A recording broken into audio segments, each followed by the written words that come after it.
Magandang araw po sa lahat ng tagapakinig ng Kwentong Takip Silim. Kumusta po kayo? Okay lang po ba kayo? Inaanyayahan ko po kayong pakinggan ang ating bagong kwento ngayong araw, ang maglolong albularyong nakipagsugal sa baryong maraming lamay sa gabi.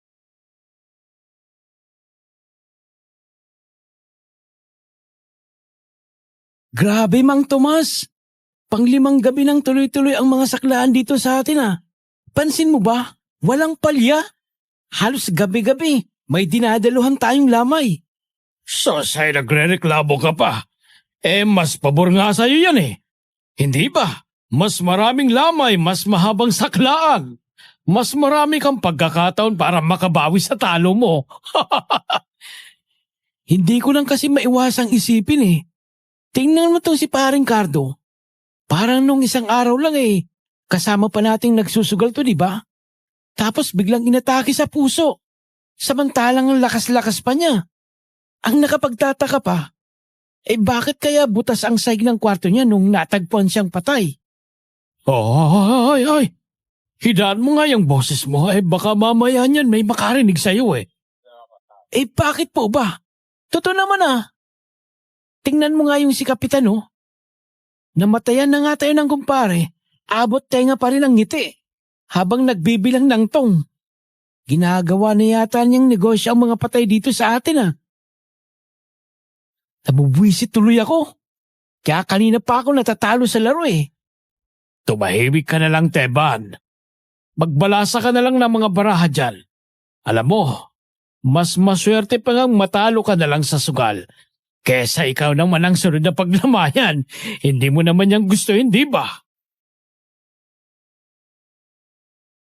Sino na sa inyo ang nakadalo na sa lamay? Naranasan niyo na bang makilamay para lang makapagsugal sa saklaan? Pero paano kung malaman mo na yung mga pinaglalamayan niyo hindi naman talaga namatay sa natural na sakit, kundi sinadyang patayin para lang may mapagkuhanan ng pera? Kung ikaw ang makadiskubre ng ganyang sikreto, mananahimik ka lang ba para sa sarili mong kaligtasan? O isusugal mo ang buhay mo para itama ang mali? Sige nga, i-comment nyo sa ibaba ang gagawin nyo. Gusto ko pong mabasa. Kung gusto nyong malaman kung anong sikreto ang nagtatago sa likod ng malalaking saklaan at sunod-sunod na burol sa isang lugar na napuntahan namin noon ng lolo ko, pakinggan nyo ang kwentong ito hanggang dulo. Magandang araw po sa inyong lahat. Tawagin niyo na lang ako sa pangalang Makoy. Matagal na akong tahimik na taga-suporta ng programa niyo. Kaya ngayon, ay naisipan kong subukan ding ibahagi sa inyo ang karanasan ko noon. Kasama ang lolo kong albularyo. Walang iba, kundi si Lolo Nanding. Nangyari ito mga ilang dekada na rin ang nakararaan. Sa isang malayong probinsyang hindi ko napapangalanan pa. Para na rin sa ikatatahimik ng mga taong nakatira sa lugar na yon ngayon. Nagsimula ang lahat ng isang araw, ay bigla na lang kaming nakatanggap ng isang sulat mula sa isang taong hindi namin kilala. Isang sulat na hindi namin akalaing magiging daan pala para maranasan namin ang pangyayaring yun, na hindi ko na yata malilimutan pa sa tanang buhay ko. Nagsimula ang lahat isang umaga nang may matanggap kaming isang sulat sa bahay. Walang nakalagay na pangalan ng sender at lalong walang return address. Basta't nakasulat lang sa isang pira-pirasong papel. Habang nagkakape si Lolo sa sala, binasa ko sa kanya yung nilalaman ng sulat.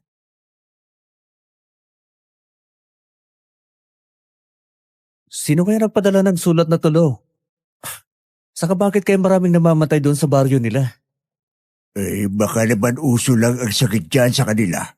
Panahon ng trangkaso at dinggi ngayon, di ba, Makoy? Hindi na bago yan sa mga liblib na lugar. Yun nga ang nakapagtataka, Lo. Sabi dito sa uling linya ng sulat, sa palagay ko, may kung anong klaseng nilalang ng dilim ang pumapatay sa mga kabaryo ko. Hindi ako naniniwalang simpleng sakit ang umuubo sa amin. Kaya sana po ay matulungan niyo kami. Nilalang ng dilim? Baka naman aswang ang ibig niyang sabihin dyan, hindi kaya? Wala na bang ibang detalye? Wala na, Lo. Putol na yung sulat dito sa bandang ibaba Baka minadali yung pagsusulat. Pupuntan ba natin to? Wala ba lang kasing nakasulat kung saang baryo to galing? Tingnan mo yung likod ng sobre. Ay. Baka may selo o tatak ng post office yan kung saan ipinadala. Minsan, itilalagay dyan ng kartero kung saan bayan ang galing yan. Oo nga, Lo. Meron nga. Galing pa to sa kabilang bayan, Lolo. Medyo malayo-layo rin ang biyahe papunta dito.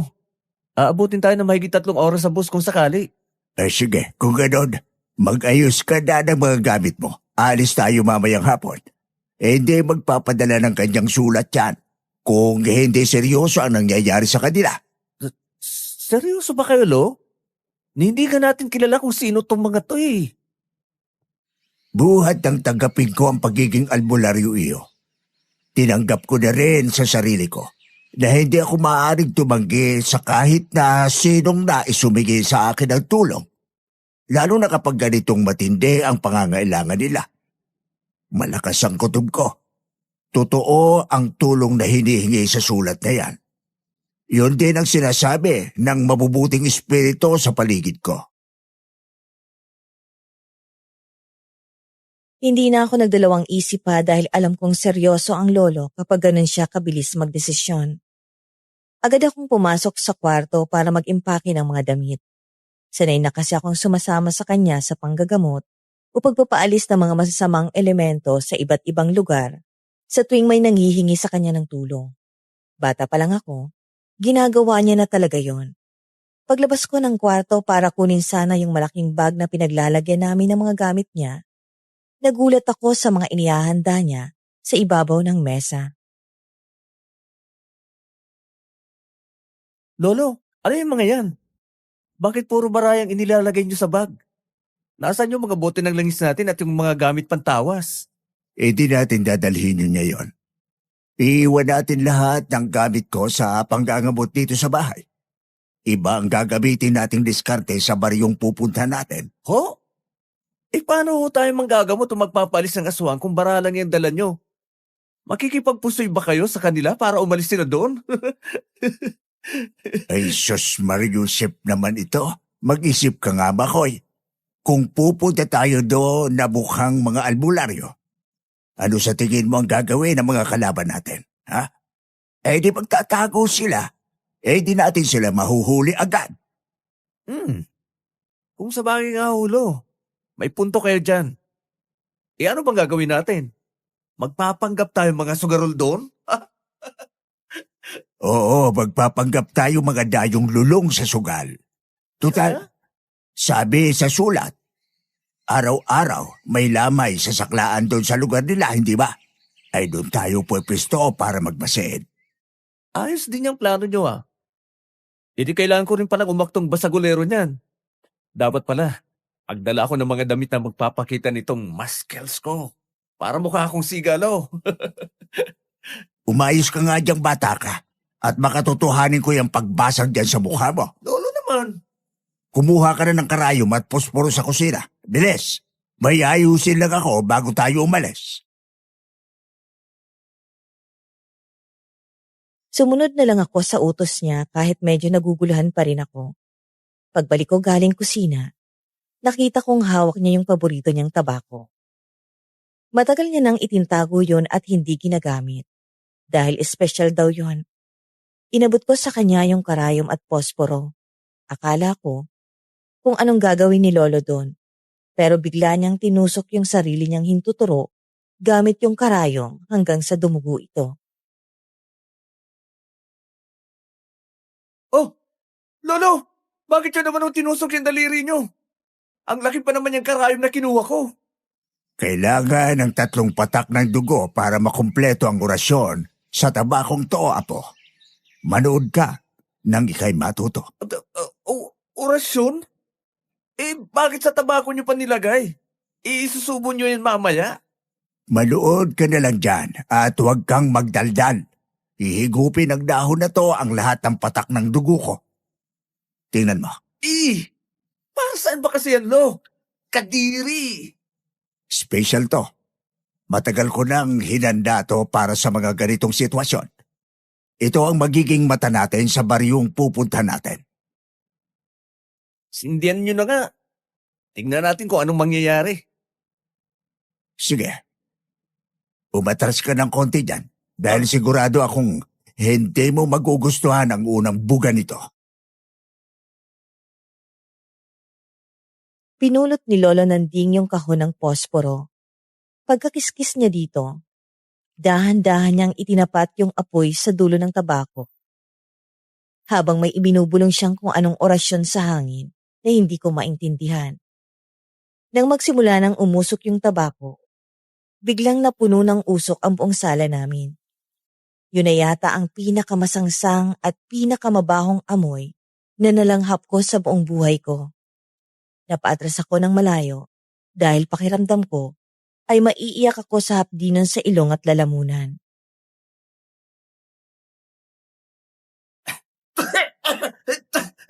Lolo, ano ba yan? Ang baho! Amoy malasan ng bulok na... Ay, ewan! Oh, bakit kayo inuubo dyan? Kulang pa nga tong usok para kumalat sa buong bahay natin eh. Iyang sangsang kasi ng amoy, lo.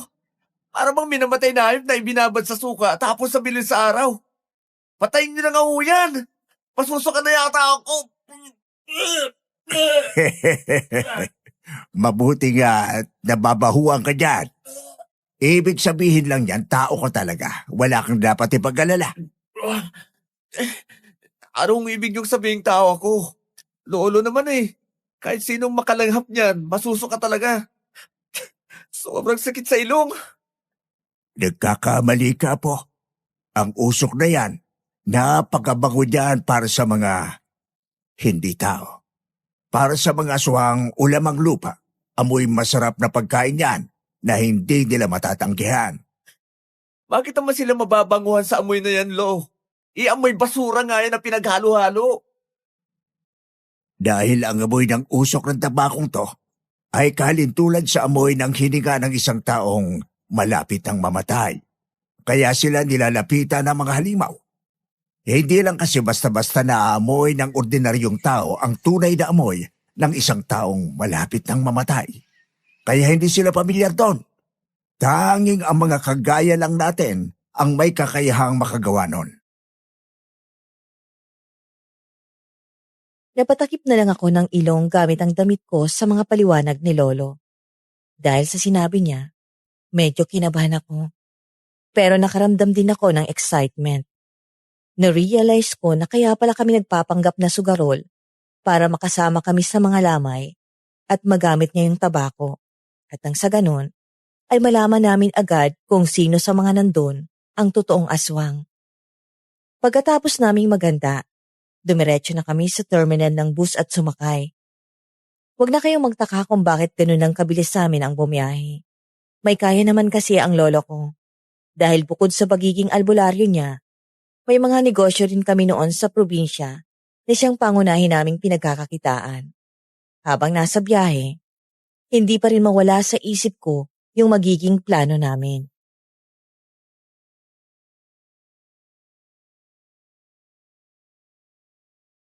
Lolo, sigurado mabilis nating mahanap kung sino man yung mga aswang dyan sa baryo na yan. Gamit yung tabako nyo. Sisinghutin nila yan, panigurado. Oo, pero hindi tayo pwedeng magpakampante. Kapag nalaman nilang naandun tayo para hulihin sila, imbis na magsugal, ay baka tayo ang unahan nilang ilagay sa kabaong sa susunod na lamay. Hindi naman siguro mangyayari yun, lo. Magaling yata ako umartiro. Tsaka, huwag ko kayo mag-alala. Marunong din naman ako magsugal. Apo, kapag naandun na tayo, huwag kang masyadong madaldal sa mga tao, ha? Hayaan mo lang ako makipag-usap sa kanila at makipag-asaran sa sugalan. Ikaw, magmasid ka na lang sa paligid mo at pakinggan mo yung mga usapan nila. Naintindihan mo? Opo, lolo. Susubukan ko agad hanapin kung sino yung mga lalapit at mag-e-enjoy sa usok ng tabako nyo. Sana lang talaga hindi ako masuka kapag sinindan nyo na naman yan. Matulog ka na muna dyan sa upuan mo. Mahaba pa ang biyahe natin. Baka gabi na tayo makarating sa baryong yon. Kailangan mo ng lakas. Nakatulog nga ako sa biyahe at ginising na lang ako ni Lolo Nanding nang pababa na kami ng bus. Gabi na nang makarating kami sa mismong entrance ng baryong tinukoy sa sulat. Wala pang streetlights doon kaya medyo madilim ang daan. Pero hindi pa man kami tuluyang nakakapasok sa pinakaloob ng baryo, may sumalubong agad sa aming maingay na umpukan ng mga tao. Tama nga yung nakasulat sa liham na araw-araw ang patay doon. May nakaburol agad sa isang bahay na malapit sa kalsada at sa tapat nito ay may malalaking tolda kung saan nagkukumpulan ang mga tao. Napakaingay sa saklaan at puno yun ng usok at tawanan ng mga nagsusugal. Naglakad kami palapit ni Lolo at naupo muna sa isang bakanting bangko malapit sa mga nagkukwentuhan. Magandang gabi sa inyo. Pasensya na sa bala.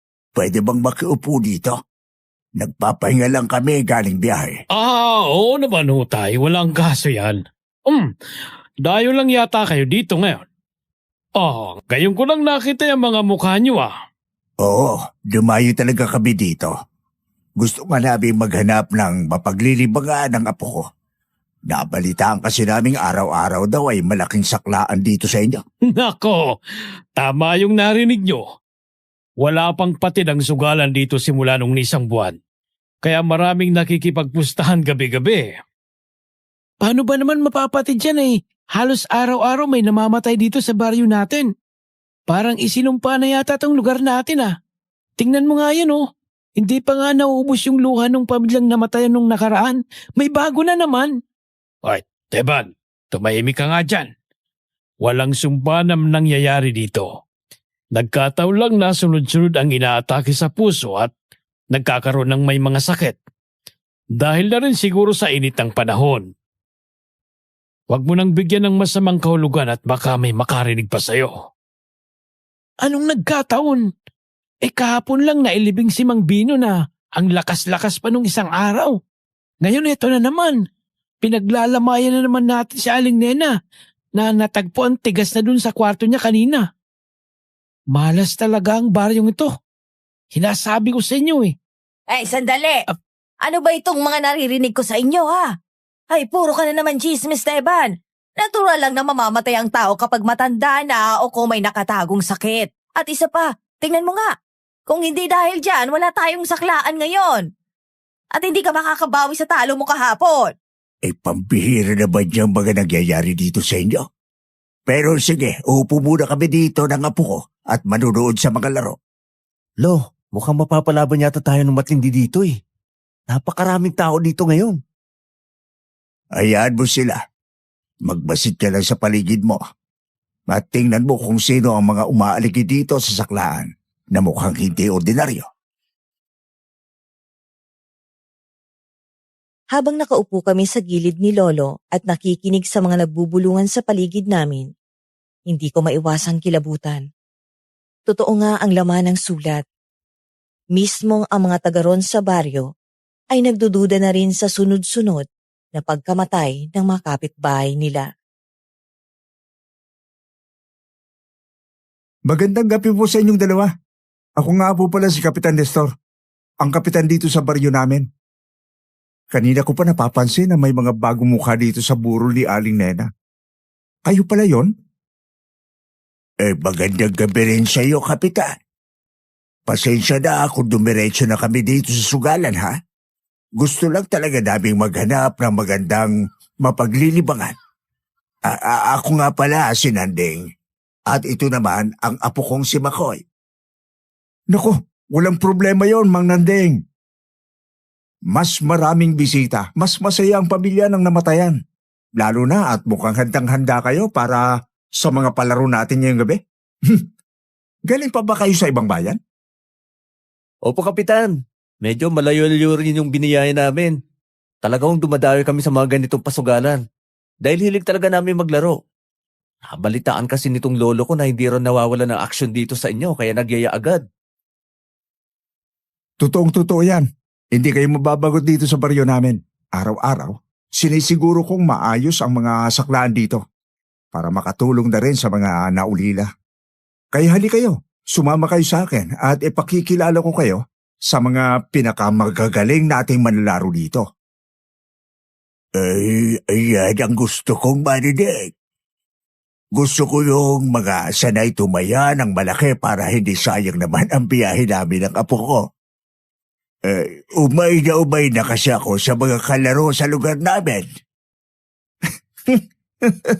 Walang problema dyan. Dito tayo sa pwesto ng pusoy. Tomas, may mga bago tayong dayo dito. Asikasuhin mo ng mabuti itong mga bisita natin.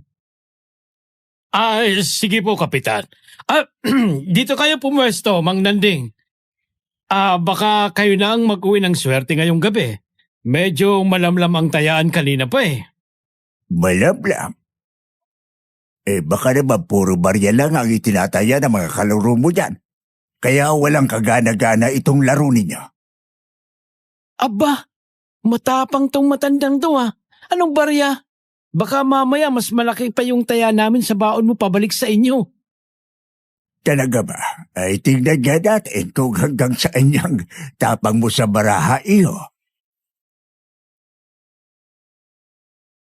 Umupo si Lolo Nanding sa bakanting upuan sa tapat ng lalaking nangangalang Teban at ng bangkero ng saklaang si Mang Tomas. Para hindi mapahiya sa pagyayabang ni Teban, dumukot si Lolo sa loob ng jacket na suot niya. Inilabas niya ang isang makapal na bundle ng perang dadaanin at padabog na ibinagsak sa ibabaw ng mesa. Nagulat ang lahat ng nasa paligid, kahit ako sa totoo lang, pero hindi ko na lang yon ipinahalata. Talagang seryoso si Lolo sa gusto niyang gawin sa baryong yon. Gusto ko ngang mapakamot noon sa ulo ko. Nangihinayang kasi ako sa pera kung sakaling matalo kami sa sugal. Halos lumuwa yung mga mata ni Teban at kitang-kita ko ang sunod-sunod na paglunok ni Mang Tomas. Kahit si Kapitan Nestor na nakatayo sa likuran namin ay napangiti ng malapad nang makita ang dami ng perang dala ni Lolo.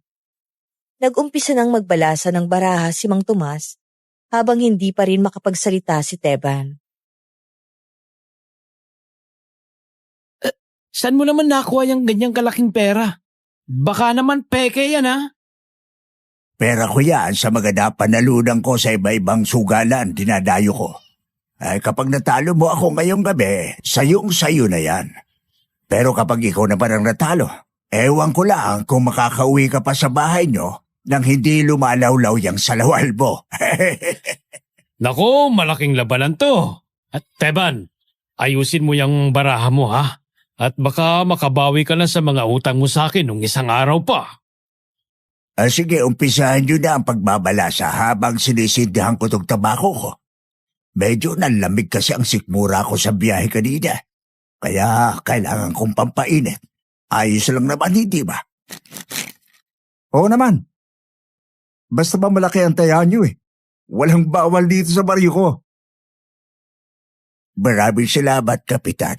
Importante ito sa akin dahil nagbibigay ito ng swerte sa mga baraha ko. Kahit anong swerte pa yung hinihit-hit mo tanda, hindi tatalab yan sa alas ko.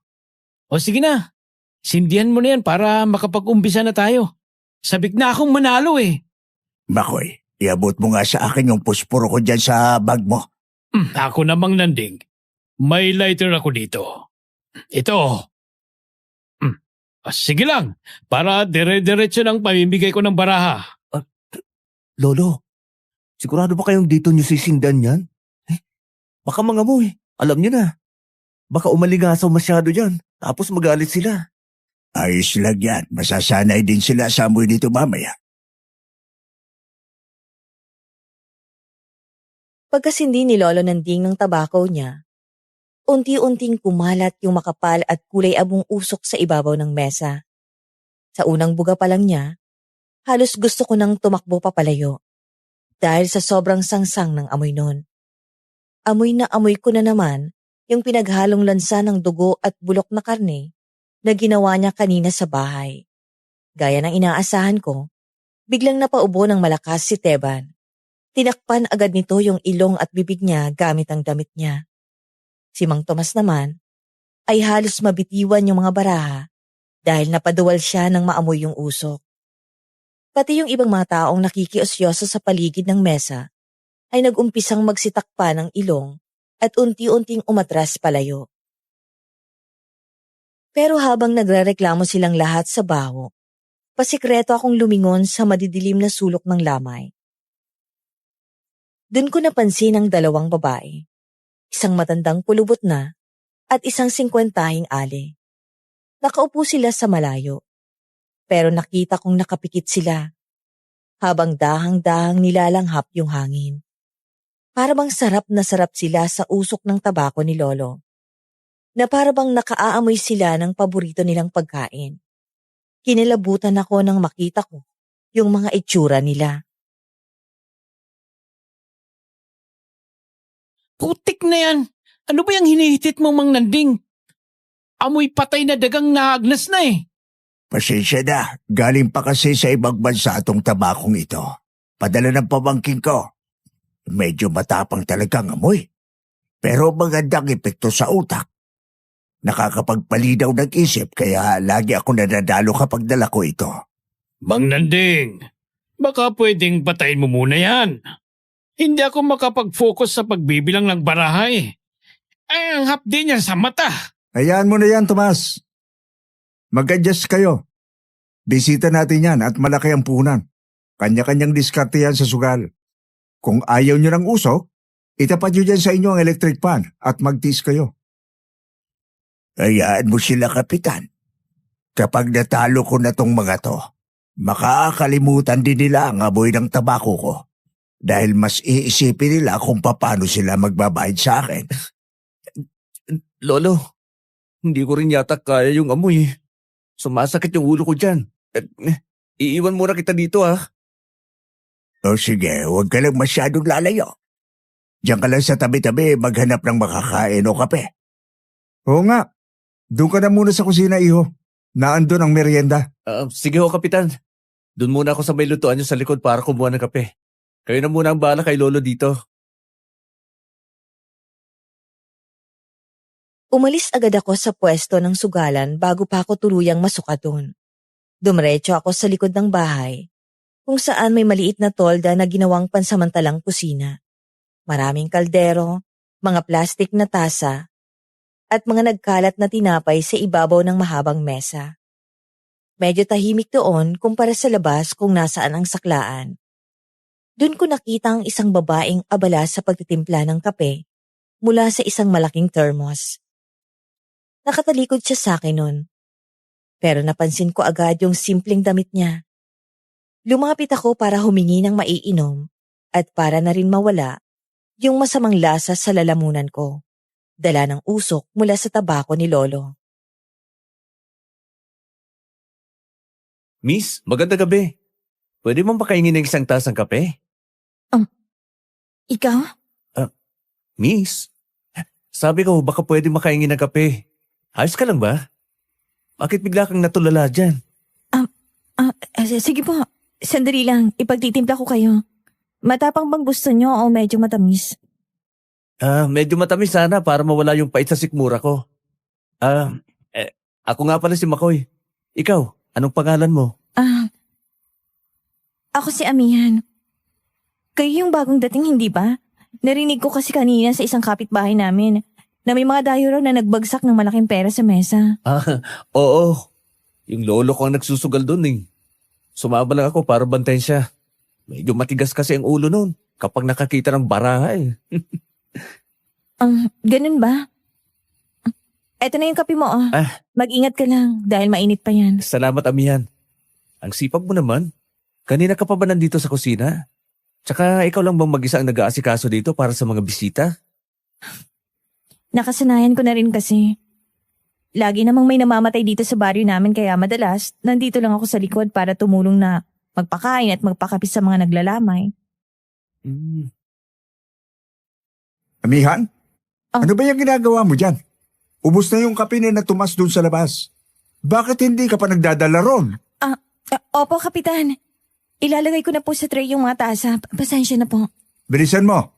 Inaalagaan natin ang mga naglalaro para manatiling gising. Kaya dapat hindi nawawala ng kape ang mga yon. Oh, Makoy. Nandito ka na pala. Pasensya ka na dito sa anak ko, ha? Medyo mabagal kumilos eh. Anak niyo ho pala siya, Kapitan. Hindi halata, ha? Ano ka mo yun? Wala po ka ako yun. Sadyang marami lang po yata siyang ginagawa dito sa kusina. Kaya natagalan. Kaya nga lagi kong isinasama sa mga ganitong gawain niyang anak kong yan para matuto sa buhay at makatulong sa negosyo ko. Sige na, bilisan mo na dyan, amihan. Huwag puro kwento ang atupagin mo. Makoy iho, babalik na ko doon. Sige po, Kapitan. Susunod din ho ako doon mamayang kaunti. Pasensya ka na sa tatay ko ha. Ganun lang talaga siya. Kapag maraming bisita. Gusto niya kasi laging perpektong pag-aasikaso namin sa lahat. Ayos lang yun. Pero ayos ka lang ba? Lagi bang ganun ang trato sa'yo ng tatay mo? Bigla ka kasing namutla nung nakita mo siya eh.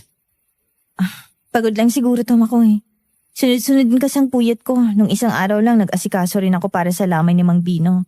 Tapos ngayon, naulit na naman dito kina Aling Nena. Habang nagsasalita si Amihan, tinitigan ko siya ng mabuti. Maputi siya at may magandang muka. Pero hindi maitatago yung pangingitim ng ilalim ng mata niya sa sobrang puyat. Pero higit dun sa pagod na nakikita ko sa itsura niya, may malalim na lungkot sa mga mata niya. Kapag nagkakasalubong ang mga tingin namin, para bang may gusto siyang sabihin, hindi niya magawang isaboses. Lalo na noong dumaan at magsalita ang tatay niyang si Kapitan Nestor. Nakita ko kung paano nanginig ng bahagya ang mga kamay niya, habang hawak niyang thermos na may lamang mainit na tubig. Marami sana akong gustong itanong sa kanya, pero pinili ko munang inumin yung kape ko para pakiramdaman ang sitwasyon namin. Napakahirap naman pala ng sitwasyon mo dito. Gusto mo bang tulungan na kita dyan sa mga hugasan mo? Mukhang marami-rami tong naipon yung hugasin, oh. Naku, wag na. Bisita ka dito. Nakakaya naman kung ikaw pang maghuhugas ng mga tasa. Ako nang bahala dito. Kaya ko na to. Ayos lang sa akin yun. Sanay naman ako sa gawaing bahay eh. Isa pa, hindi nga namin kakilala ng lolo ko yung pinaglalamayan eh. Nandun lang talaga kami para magsugal. Tsaka para may kausap ka rin habang nag-aayos ka. Nakakabagot din kasing manood lang doon sa sugalan habang hinihintay kong matalo si Lolo Nanding. Matalo? Akala ko ba magaling yung lolo mo sa sugal? Dala-dala pa nga niya yung malaking pera eh. Magaling nga magyabang eh. Pero madalas, nauubos din yung pera niya sa bandang huli. Sanay na ako roon eh. Kaya ito, sumasama ako para siguraduhin may pamasahe pa kami pauwi bukas. Nakakatawa naman pala yung lolo mo. Pero mabuti na rin yung may kasama siya sa biyahe. Delikado rin kasing bumiyahe pa uwi galing dito ang mag-isa, lalo na kapag madaling araw. Bakit naman delikado? May mga nanguhold up ba dito sa inyo kapag gabi kaya ganun? Hindi naman, pero nitong mga nakaraang linggo kasi may mga nagkakasakit na lang bigla kapag naglalakad mag-isa sa dilim. Kaya madalas, mas pinipili na lang ng mga tao na magstay dito sa lamay hanggang umaga, kaysa umuwi sila sa mga bahay nila. Nagkakasakit kapag naglalakad sa dilim? Parang ang labo naman nun. Baka naman nahahamugan lang sila kaya nagkakatrangkaso kinabukasan. Sana nga ganun lang kasimple yung dahilan. Pero iba eh. Ang lalakas pa nila nung gabi. Tapos kinabukasan, mababalitaan na lang naming wala na sila. Parang yung nangyari nga dyan kay Aling Nena. Kaya pala ganun na lang din katakot yung mga tao kanina doon sa labas habang nagkikwentuhan. Pati tuloy ako kinikilabutan sa mga sinasabi mo sa akin ngayon. Nakakatakot din pala dito sa barrio nyo ah. Kaya kung ako sa'yo Makoy, bantayin mong maigi yung lolo mo. Pagkatapos niyong manalo o matalo dyan sa saklaan, umuwi na kayo agad bukas ng umaga. Bumalik na lang ulit kayo kung gusto niyo para makapagsugal ulit. Basta huwag kayong ganong tatagal palagi dito. Dahil hindi magandang hangin dito sa amin. Ganun ba? Saan kaya kami pwedeng makituloy dito kung sakali? Mukhang malabo kung maayang umuwi agad diyang si Lolo eh. Pasensya ka na, hindi ko ma-offer sa yung bahay namin. Ayaw ng tatay ko na magpapatuloy kami ng dayo eh. Tsaka, mas mabuti na yung sa labas na lang kayo ng baryo maghanap ng matutuluyan. Para sa kaligtasan nyo na rin yun. Tumaas yung balahibo ko sa braso pagkasabi ni Amihan nun. Masyadong mabigat yung babala niya. Kaya dahil doon, ay sigurado akong may alam siya sa mga nangyayari. Habang tinitingnan ko siya, naiisip ko yung sulat na natanggap namin ni Lolo kaninang umaga dun sa bahay. Wala mang pangalan yung sender sa sulat, pero malakas ang kutob ko na may kinalaman si amihan doon. Kung tama ako, baka siya mismo ang nagpadala nun. Gusto ko pa sanang usisain siya tungkol sa mga sinabi niya, pero biglang may tumawag sa kanya mula sa labas. Si Teban. Sumisigaw at humihingi ng kape dahil nauubusan na raw siya ng swerte, kaya kailangan niya ng pampagising. Nagpaalam na sa akin si amihan at nagmadaling bitbitin yung tray ng mga tasa palabas ng tolda. Naiwan ako sa kusina na may hawak na mainit na kape. Nag-iisip kung paano ko sasabihin kay Lolo Nanding yung mga nalaman ko tungkol sa mga aswang at sa posibleng kakampi namin sa loob ng baryong yon. Totoo nga ang sinabi ni amihan na hindi maganda ang hangin sa baryo nila. Umaga pa lang kinabukasan, habang nag-aalmusal kami ni Lolo Nanding sa isang maliit na karinderya sa gilid ng kalsada, umalingaw-ngaw na agad ang iyakan mula sa kabilang kanto. May bago na naman daw patay. Ang sabi ng mga tsismosang nagkakape sa kabilang mesa, si Mang Kulas daw yun. Inatake raw sa puso habang natutulog. Nagkatinginan na lang kami ni Lolo Nanding. Parang imposible na kasi talaga ang nangyayari.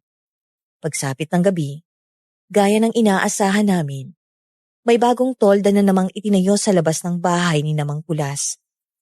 At gaya ng mga nauna, hindi na naman mawawala ang napakaingay na sugalan. Pagdating namin doon, dumiretso agad sa mesa ng saklaan si Lola Nanding. Ako naman, kumalas agad sa kanya dahil ayoko nang malanghap pa ulit yung mabahong tabako niya. At syempre, gusto ko ring puntahan si amihan. Sigurado kasing nandun na naman siya para magsilbi at tumulong sa mga bagong namatayan. O Mang Nandeng, akala ko ba uwi na kayo ng apo mo? Mabuti naman at naisipan ninyong sumadya muna ulit dito sa Burro Nicolas. Ay hindi pwedeng umuwi ng hindi nakakabawi, Kapitan. Masyadong malaki ang nakuha sa akin dito mas kagabi. Saktong nabalitaan kong may namatay na naman daw kaninang umaga. Ganyan nga. Yan ang tunay na sugarol. Halika dito sa pwesto natin. Naghihintay na sina Tomas at Teban sa inyo. Huwag kayong mag-alala. Mas malaki ang pondo natin ngayon. Mang Nanding, upo na ba kayo? Naghanda na ako ng bagong baraha dito. Halatang gigil na gigil kayong makabawi ah. Sige, umpusian mo na agad ang pagbabalasa. Pero sana naman, may ibubuga na yung mga tayanin nyo ngayon. Hindi ako upo dito para lang sa barya. Haba, nakabawi ako kanina. Kaya huwag kang mag-alala, tanda. Uubusin ko yung dalamang pera ngayong gabi. Hanggang sa masaid pati ang pamasahin nyo pa uwi. Tingnan natin kung hanggang sa naabot siyang yabang mo. Ha, bata? Makoy, yan ka na muna. Mag-uumpisa na kami dito. Maghanap pa na muna nung makakain mo dyan. Sige, Lolo. Doon muna ako sa likod. Hahanap ng may inom. Nakakao yung paglalakad natin galing doon sa inupahan nating kubo eh. Sige lang, Makoy, iho. Naandun si amihan sa kusina. Sabihan mo bigyan ka ng mainit ang kape at tinapay. Huwag ka maya. Marami tayong handa ngayon. Naglakad ako palayo sa kanila habang nagsisimula ng maglabas ng pera si Lolo Nanding. Sa totoo lang, kahit alam kong magaling si Lolo, medyo kinakabahan pa rin ako na baka maubos talaga niya yung dala naming pondo. Lalo na't umupa nga muna kami ng maliit na kubo doon sa loob ng baryo para hindi na namin kailanganin pang magpaalis-alis habang nag-iimbestiga kami. Pero inalis ko na muna yon sa isip ko. Pagdating ko sa likuran ng bahay ni Namang Kulas, nakita ko agad yung maliit na parteng natataklupan ng tolda na ginawang pansamantalang kusina para sa lamay. Gaya kagabi, nandun na naman si amihan. Nakatalikod siya, abala sa paghuhugas ng isang bundok ng mga baso at tasa sa isang malaking palanggana. Lumapit ako ng dahan-dahan para hindi siya magulat. Magandang gabi. Pwede bang makahingi ulit ng kape? Ikaw na naman. Akala ko ba uuwi na kayo ng lolo mo kaninang umaga? Paano kami uuwi? Gusto pang bumawi ng matanda. Kailangan daw niyang manalo ngayon para hindi kami umuwing luhaan. Alam mo naman ang mga sugarol. Naku, sinabi ko na sa'yo. Delikado dito sa amin, lalo na ngayon. May bago na namang patay. Nabalitaan ko nga kanina yun eh. Doon sa kinainan namin ng almusal, inatake raw sa puso. Ang bata pa yata ni Mang Kulas para atakihin ah. Nasabi kasi sa akin, wala pa raw siyang 50 anyos. Yun nga ang sabi ng tatay ko at ng iba dito sa baryo. Pero kilala ko si Mang Kulas. Wala namang sakit sa puso yun eh. Malakas pa yun kahapon. At nakita ko pa siya nagsisibak ng kahoy doon sa likod ng bahay nila. Ha? Ganun ba? Bakit parang ikaw lang yata ang nagdududa sa mga nangyayari dito sa baryo nyo? Wala man lang bang nagreklamo sa mga pulis? Natatakot lang magsalita yung iba dahil ayaw nilang mapag-initan. Mas gusto na lang nilang manahimik kaysa silang sumunod na paglamayan. Mapag-initan nino? Ng tatay mo? O nung kung sino mang gumagawa nito sa inyo? Wag na nga nating pag-usapan yun. Ha? Eto na yung kape mo oh. Oh. Uminom ka muna dyan sa gilid. Inabot niya sa akin yung mainit na kape. Napansin ko na mas malalim yung eyebags niya noon kumpara nung nagdaang gabi. Halatang wala siyang maayos na tulog. Naisip ko, napakabigat siguro ng dinadala niya. Anak siya ng kapitan na siyang nangunguna sa mga pasugalan. Pero siya tong nasa likod, nagsisilbi sa mga namatayan at patagong nagdadalamhati para sa mga kabaryo niya. Ibinaba ko ang kape ko sa mesa at lumapit sa tabi niya. Kinuha ko yung isang malinis na basahan at sinimulang punasan ang mga tasang kakahugas lang niya. Alam mo, napansin ko lang. Kanina pa ako nakatayo dito pero hindi ka man lang umingiti. Bakit naman ako ngingiti? Nasa lamay tayo. Makoy, namatayan kami ng kapitbahay. Nakakahiya naman sa pamilya kung magtatawanan tayo dito. Kahit na. Sayang naman yung ganda mo. Kung puro lungkot yung makikita ko sa mukha mo gabi-gabi. Huwag ka nga magbiro ng ganyan. Baka may makarinig sa'yo dyan. Baka sabihin nila, nakikipaglandian pa ako dito imbes na tumulong. Hindi naman ako nagbibiro eh. Seryoso ako. Tsaka, gusto ko lang gumaan ang pakiramdam mo. Kanina pa kita tinitingnan. Panay ang buntong hininga mo habang naguhugas ka ng tasa. Marami lang talaga akong iniisip. Tsaka bakit mo ba pinupunasan yung mga yan? Bisita ka dito, hindi mo kailangan gawin yan. Gusto ko lang tumulong eh. Para mas mabilis ka matapos dito at makapagpahinga ka na rin. Ako nang bahala dyan sa mga natitira. Nakakahiya sa'yo. Dayo ka dito tapos ikaw pang magpupunas ng mga tasa ng mga sugarol na yan. Ako na nga dyan. Ayos lang yun. Sanay naman ako sa gawaing bahay, sabi ko nga sa'yo. Akin na nga yung basahan. Wala ka bang tiwala sa akin? Ang kulit mo rin ano? Sige na nga. Pero dahan-dahan lang ha. Baka mabasag mo yung mga baso ni Mang Kulas. Babayaran pa natin yan kapag nagkataon. Uy ha, wala pa ako nababasag na baso sa buong buhay ko. Pusong basag, meron pa. Gusto mo ba ikwento ko sa'yo kung paano ako iniwan nung huli kong nobya? Akalain mong sagwapo kong ito? Nagawa pa akong ipagpalit no sa mukhang paa? Ikaw talaga, puro kakalokohan. Nagagawa mo pang magpatawa sa ganitong sitwasyon. Ayan. Ngumiti ka rin. Mas maganda ka pala talaga kapag nakangiti ka, amihan. Sabi ko sa'yo eh. Nakita ko ang paglitaw ng isang maliit na ngiti sa mga labi niya. At sa pagkakataong yun, alam kong totoo yun at hindi pilit. Biglang gumaan yung paligid namin, kahit pa nasa gitna kami ng isang malungkot na lugar. Ipinagpatuloy ko ang pagpupunas ng mga tasa habang siya naman ay nagbabanlaw ng mga nasabon niya na. Masaya ako nakikita siyang medyo nakaka-relax kahit paano. Maya-maya pa, may ilang matatandang kapitbahay na lumapit sa kusina. Nakita ko kung paano mag-iba ang aura ni Amihan. Mula sa pagiging pagod, bigla siyang naging maalaga. Binigyan niya ng mainit na sabaw at kape yung mga matatandang halatang puyat at gutom na rin. Kinausap niyang mga ito ng malumanay. Tinatanong kung ayos lang bang pakiramdam nila.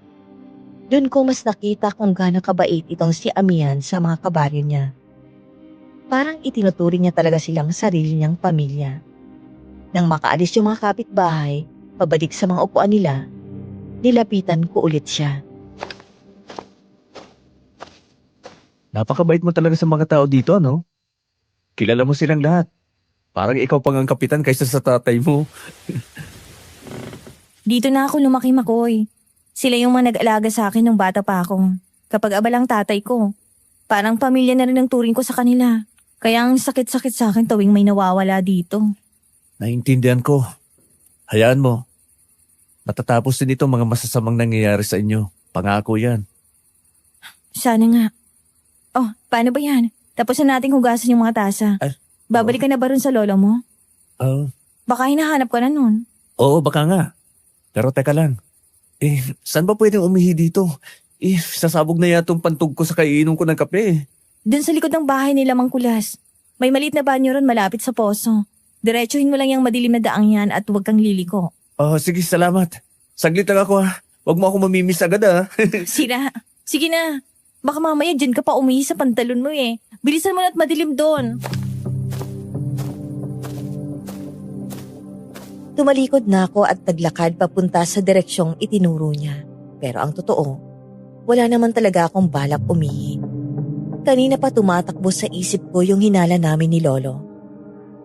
Kung aswang nga ang pumapatay sa mga tao sa baryong yun, at lagi nilang pinalalabas na sakit sa puso o natural na pagkamatay lang ang dahilan, ibig sabihin, may naiiba silang paraan sa pag-atake.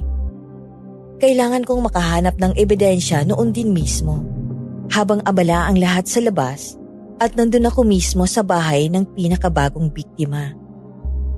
Nang makarating ako sa madilim na bahagi ng bakuran ni Mang Kulas, nagpalingalinga ako. Nang makasiguro akong walang nakatingin, dahan-dahan akong gumapang papasok sa silong ng bahay nila. Gawa sa kahoy at kawayan ang sahig ng bahay. Kaya may kalayuan ng pagitan ng lupa hanggang sa sahig. Sobrang dilim sa ilalim, amoy alikabok at basa ang lupa. Ginamit ko yung ilaw mula sa maliit na flashlight na dala ko sa bulsa. Ginapang ko yung pwesto na alam kong tapat mismo ng kwarto ni Mang Kulas. Nalaman ko yon dahil maaga pa ako nagmamasid sa paligid.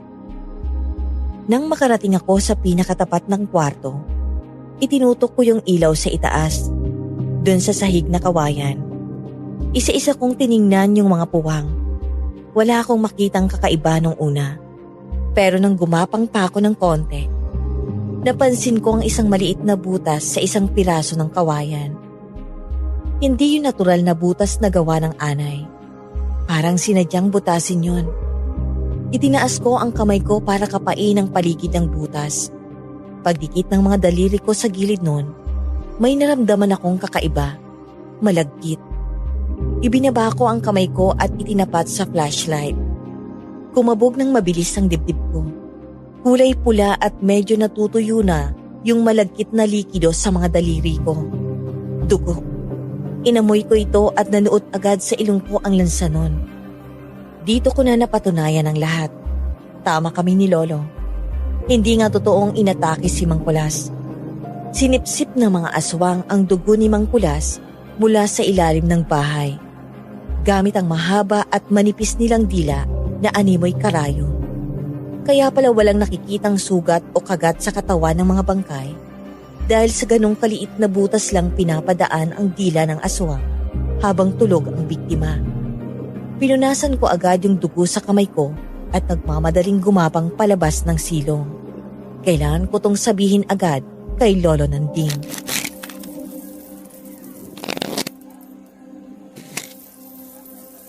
Ano ba yan? Bakit ba ang malas-malas ko ngayong gabi? Ubus na yung napalalunan ko ah. Ang daya mo naman yata magbalasa, Mang Tomas. Wala yan Ganyan talaga ang sugal. Minsan nasa taas, minsan nasa baba. Mukhang nakuha na ni Mang Nanding yung diskarte niya Hindi yata natin mapapalis tong matandang to nang walang dalang sakong pera Sabi ko na sa inyo, huwag niyo akong hinahamon. Gusto niyo po bang ituloy natin ito o uwi na kayong luhaan? Lolo, pwede ba tayo mag-usap saglit? Nakaabala ba ako sa laro nyo, ha? Makoy. Naandyan ka na pala. Bakit? Gusto mo na bang umuwi? Ay, may kailangan lang akong sabihin sa inyo. Importante to, Lo. Ano yun, Makoy? May problema ba kayo? Gusto niyo bang ipaghanda ko kayo ng makakain bago kayo magpatuloy sa paglalaro ng lolo mo? Nako, wag na po, Kapitan. Nakakain na po ako doon sa likod. May tatanong lang po sana ako kay Lolo tungkol doon sa pera naming naiwan sa inuupahan namin. Nawawala kasi sa isip ko kung saan ko itinago eh. Sige, diyan na muna kayo, Tomas. Titigil muna ako sa isang round. Aayusin ko lang ang problema nitong apo ko. Baka kung ano nang nangyari doon sa natitira naming pondo. Tumayo si Lolo Nanding at inakay ako papalayo sa mesa. Pumunta kami sa isang madilim na sulok malapit sa mga nakaparadang tricycle, kung saan siguradong walang makakarinig sa amin. Nakita kong seryoso yung mukha niya. Halatang naramdaman niyang hindi tungkol sa pera ang pag-uusapan namin.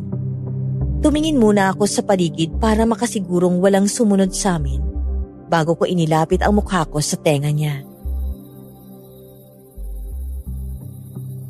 Lolo, galing ako doon sa silong ng bahay ni Mang Kulas. Doon mismo sa tapat ng kwarto kung saan daw siya inatake sa puso. Ano ginawa mo doon? Sabi ko naman sa'yo, huwag kang masyadong umaligid at baka may makakita sa'yo. Nagkunwari akong iihi sa likod. Kailangan kong kumpirmahin yung hinala natin eh. At tama nga tayo, Lo. Hindi talaga sakit ang pumatay doon kay Mang Kulas. Anong nakita mo sa silong? May naiwang babakas ang mga kalaban natin. Lo, may nakita akong maliit na butas doon sa sahig na kawayan. Tapat na tapat ng higaan nung namatay. Sinadya yung butas na yun, Lo. Butas? Gaano kalaki yun? Kasya ba ang tao? Maliit lang. Kasya lang siguro yung 2 daliri ko. Pero yung gilid nun, Lo, kinapa ko nung nandun ako sa ilalim. Anong naramdaman mo? May malagkit-lagkit pang likido doon. Kulay pula, pero medyo natutuyo na. Inamoy ko pa nga para makasiguro. Dugo yun, Lo. Dugo ni Mang Kulas. Sinasabi ko na nga ba? Walang atake sa puso o kung anong sakit ang kumakalat dito sa baryong to. Sinipsip nila yung dugo mula sa ilalim ng bahay, gamit ang mahaba at malapisi nilang dila. Hindi pa nabanggit nyo sa akin ang tungkol sa mga ganong klase ng aswang, Lo? Sila ang hinala kong gumagawa nito. Kaya pala parang walang sugat yung mga bangkay. Kasi sa ganong kaliit na butas lang sila dumadaan gabi-gabi. Napakalilis silang umatake, Lo. Napakatuso talaga ng mga aswang na yon. Gumagamit sila ng sakit bilang dahilan para pagtakpan ang pangangain nila. Para walang mag-imbestiga sa mga katawan ng namatay. At mukhang alam na to ng mismong kapitan ng baryong ito.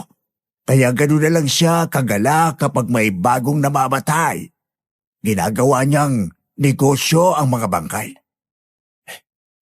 Ano nang gagawin natin ngayon, Lo? Kakausapin ko ba ulit si Amihan para tingnan kung alam niya to? Pakiramdam ko talaga. May itinatago yung babaeng yun sa akin. Wag na. Wag kang padalos-dalos. Bumalik ka na doon sa pwesto mo kanina. Huwag kang magpapalata na may nalaman tayo at lalong huwag mo munang tanungin yung anak ni Kapitan. Ako nang bahala dito sa mesa para manmanaan yung 2 matandang babae. Kapag nahuli ko sila sa akto, doon tayo kikilos. Tumango na lang ako kay Lolo Nanding at naghiwalay na kami ng pwesto. Bumalik siya sa mesa ng saklaan na parang walang nangyari. Sumisigaw at nang aasar ulit kina Teban. Ako naman, bumalik sa pwesto ko malapit sa kusina. Pero hindi na ako nagpakita kay Amihan. Mula sa kinatatayuan ko sa dilim, pinanood ko ang buong paligid, ang daming tao, ang daming nagtatawanan. Pero hindi nila alam na sa ilalim ng mga ngiti ng kapitan at sa dilim ng mga silong ng kanilang bahay, may nag-aabang na panganib na unti-unting umuubos sa kanila. Kailangan namin maging maingat ni Lolo dahil sa oras na malaman ng mga kalaban na alam na namin ang totoo, baka kami ang susunod na gawa nila ng butas sa ilalim ng higaan namin. Nang gabing yun pagkatapos ng mahaba at nakakapagod na pagmanman namin doon sa sugalan, nagpasya na kaming umuwi ni Lolo Nanding sa inuupahan naming kubo. Maliit lang yung nakuha namin, sapat lang para may mahigaan kami at may mapaglagyan ng mga gamit. Pero malayo-layo ito sa sentro ng baryo, kaya tahimik. Pagdating namin, nakatulog agad si Lolo dahil na rin siguro sa pagod sa pakikipag-asaran at pakikipaglaro kina Teban at Mang Tomas. Pero ako, kahit anong pikit ang gawin ko, hindi ako dalawin ng antok. Nakahiga lang ako sa banig habang nakatingin sa butas-butas na bubong ng kubo. Paulit-ulit na sumasagi sa isip ko ang nakita ko sa silong ng bahay ni Namang Kulas. Yung butas sa kawayan, yung malagkit na dugo, at yung katotohanang may mga halimaw na malayang gumagala sa baryong yun. Habang nagpapakasaya ang kapitan nila. Ramdam ko ang halo-halong galit at kaba sa dibdib ko. Dahil hindi na talaga ako makatulog at medyo naiinitan na rin ako sa loob. Naisipan kong tumayo para lumabas muna at magpahangin. Sinuot ko yung tsinelas ko at dahang-dahang naglakad papunta sa pinto para hindi magising si Lolo. Pero bago ko pa man mahawakan ng doorknob, may napansin akong gumalaw sa ibaba. Isang itim na anino ang dumaan sa siwang ng pinto namin. Mula sa labas. At bago pa ako makapag-react, may isang nakatuping papel na dahan-dahang isiningit sa ilalim ng pinto. Kumabog ng mabilis ang dibdib ko. Pamilyar sa akin ang ganitong klase ng papel. Kamukhang kamukha ito nung natanggap namin ni Lolo dun sa probinsya namin. Agad kong binuksan ang pinto. Paglabas ko, nakita ko ang isang figura ng tao na nagmamadaling tumakbo palayo papunta sa madilim na bahagi ng bakuran. Hindi ako nag-atubili.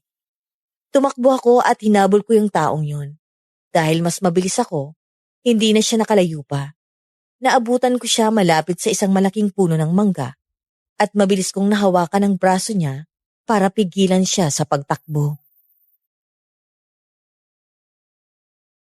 Sandali, sino ka? Bakit ka nag-iiwan ng sulat sa pinto namin? Ha? Bitiwan mo ako, parang awa mo naman ko. Bitiwan mo ako. Ha? Amihan? Ikaw ba yan? Anong ginagawa mo dito ng ganitong oras? Pakiusap, huwag kang maingay. Baka may makarinig sa atin dito. Bitiwan mong braso ka, nasasaktan ako. Pasensya na, hindi ko sinasadya. Nabigla lang ako. Pero teka nga, ikaw ba yung nagpaibit ng papel sa ilalim ng pinto namin ngayon lang? Oo, ako nga. Gusto ko lang sana kayong balaan ulit na umalis na kayo dito bukas na bukas din. Pasensya na. Pasensya na kung nadamay kayo. Kung ikaw ang nag-ipit ng papel na yon, ibig sabihin ikaw din ang nagpadala ng sulat sa amin ni Lolo? Ikaw ang humingi ng tulong kay Lolo Nanding? Oo, Makoy. Ako nga. Ako yung nagpadala ng sulat sa inyo. Wala na kasi akong ibang maisip na paraan. Patawarin niyo ako. Parang may bombang sumabog sa isip ko nang marinig ko ang pag-amin niya. Tama nga ang hinala ko mula pa nung una. Siya ang humingi sa amin ng tulong. Nang tumama ang liwanag ng buwan sa mukha niya, nakita ko ang pamamasa ng mga mata niya. Nanginginig ang mga balikat niya at panay ang singhap niya ng hangin. Halatang pinipigilan niya ang tuluyang pag-iyak. Nakaramdam ako ng matinding awa para sa kanya. Isang hamak na dalaga, mag-isang pumapasa ng ganito kabigat na sikreto. At kinakailangan pang palihim na magpadala ng sulat sa ibang lugar para lang makahanap ng kakampi. Tumingin muna ako sa paligid bago makasigurong kaming dalawa lang ang nandun, bago ko siya muling kinausap ng mas mahinahon. Bakit ginawa mo yun, Amihan? At bakit kailangan pang patago? Kung kailangan mo ng tulong, bakit hindi mo sinabi ng diretsahan sa akin kanina nung nasa kusina tayo? Paano ko sasabihin sa'yo doon? Palagi nag-iikot ang tatay ko. Baka mamaya may makarinig sa ating isa sa mga tauhan niya at isumbong ako. Papatayin nila ako kapag nalaman nilang ako nagsuplong ng mga kalokohan nila. Papatayin ka ng sarili mong tatay? Imposible yata yun. Ikaw ang nag-iisang anak niya. Walang pakialam ang tatay ko sa kahit na sino. Pera lang ang mahalaga sa kanya, Makoy. Pera't kapangyarihan. Hindi mo ba yun naiintindihan? Amihan, kumalma ka muna. Ipaliwanag mo sa akin ng maayos. Ano pa talagang nangyayari dito sa baryo nyo? Bakit araw-araw may namamatay? Dahil ginagawa nilang pagkain ng mga tao dito. Pinapayagan ng tatay ko na mangain ng mga aswang dito kapalit ng pera. Ha? Alam ng tatay mong tungkol sa mga aswang? Alam ni Kapitan Nestor na may mga aswang dito at kinukonsinti niya? Oo. Magkakasabot sila ni na Lola Andeng at Aling Rosing. Isang gabi, hindi ako makatulog kaya bumaba ako sa kusina namin para uminom ng tubig. Doon ko sila narinig na nag-uusap sa sala. Dinig na dinig ko, Makoy. Pinapayagan ng tatay ko na manirahan ng mga aswang na yon dito sa baryo namin. Kahit alam niyang mga halimaw sila. Ganun ba kasama ang tatay mo para isakripisyo ang buhay ng mga nasasakupan niya? Anong nakukuha niya sa pagpahig na yon? Negosyo. Tuwing may namamatay na kabaryo namin, ang tatay ko ang unang-unang naglalabas ng pera para pondohan ng mga saklaan dito. Siyang nagdadala ng mga tolda, ng kape, ng mga upuan. At siya rin ang nagpapatay ng mga mesa ng saklaan. Dahil alam ng mga dayo na laging may patay dito, dinadayo kami para magsugal. At sa bawat panalong, sa bawat taya, may malaking porsyentong napupunta sa bulsa ng tatay ko. Pinagkakakitaan niya mga bangkay dito, Makoy. Kaya pala ganun na lang kagalak ang kapitan tuwing may dadayong sugarol na tulad namin ni Lolo dito. Dahil mas malaki ang pera, mas malaki ang kikitain niya. Pero amihan, paano nila pinapatay ang mga tao nang hindi nag-iiwan ng bakas? Ang sabi sa akin kanina, inatake daw sa puso si Mang Kulas. Yun ang napagkasunduan nila. Bawal umatake ang mga aswang ng marahas para hindi magtaka mga pulis sa bayan. Hindi nila pwedeng lapain ang mga tao. Ang ginagawa nila, gumagapang sila sa silong ng mga bahay tuwing madaling araw. May mahaba at napakanipis silang dila. Parang hibla ng sinulid. Ipapadaan nila yun sa maliliit na butas sa sahig na kawayan. Hanggang sa tumusok ito sa balat ng natutulog na biktima. Sisip-sipin nila ang dugo mula doon. Kung ganun, tabang hinala ko. Yung nga ang nakita ko kanina sa silong ng bahay ni Mang Kulas. May butas sa tapat ng higaan niya at may nakapa akong dugo doon.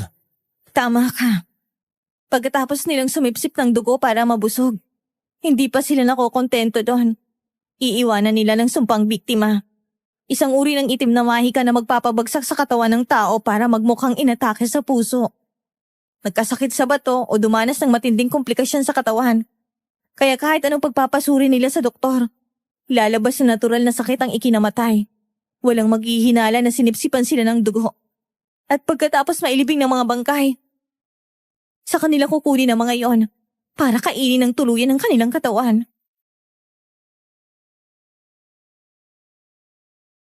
Napakuyom ako ng kamao habang nakikinig sa mga paliwanag ni Amihan.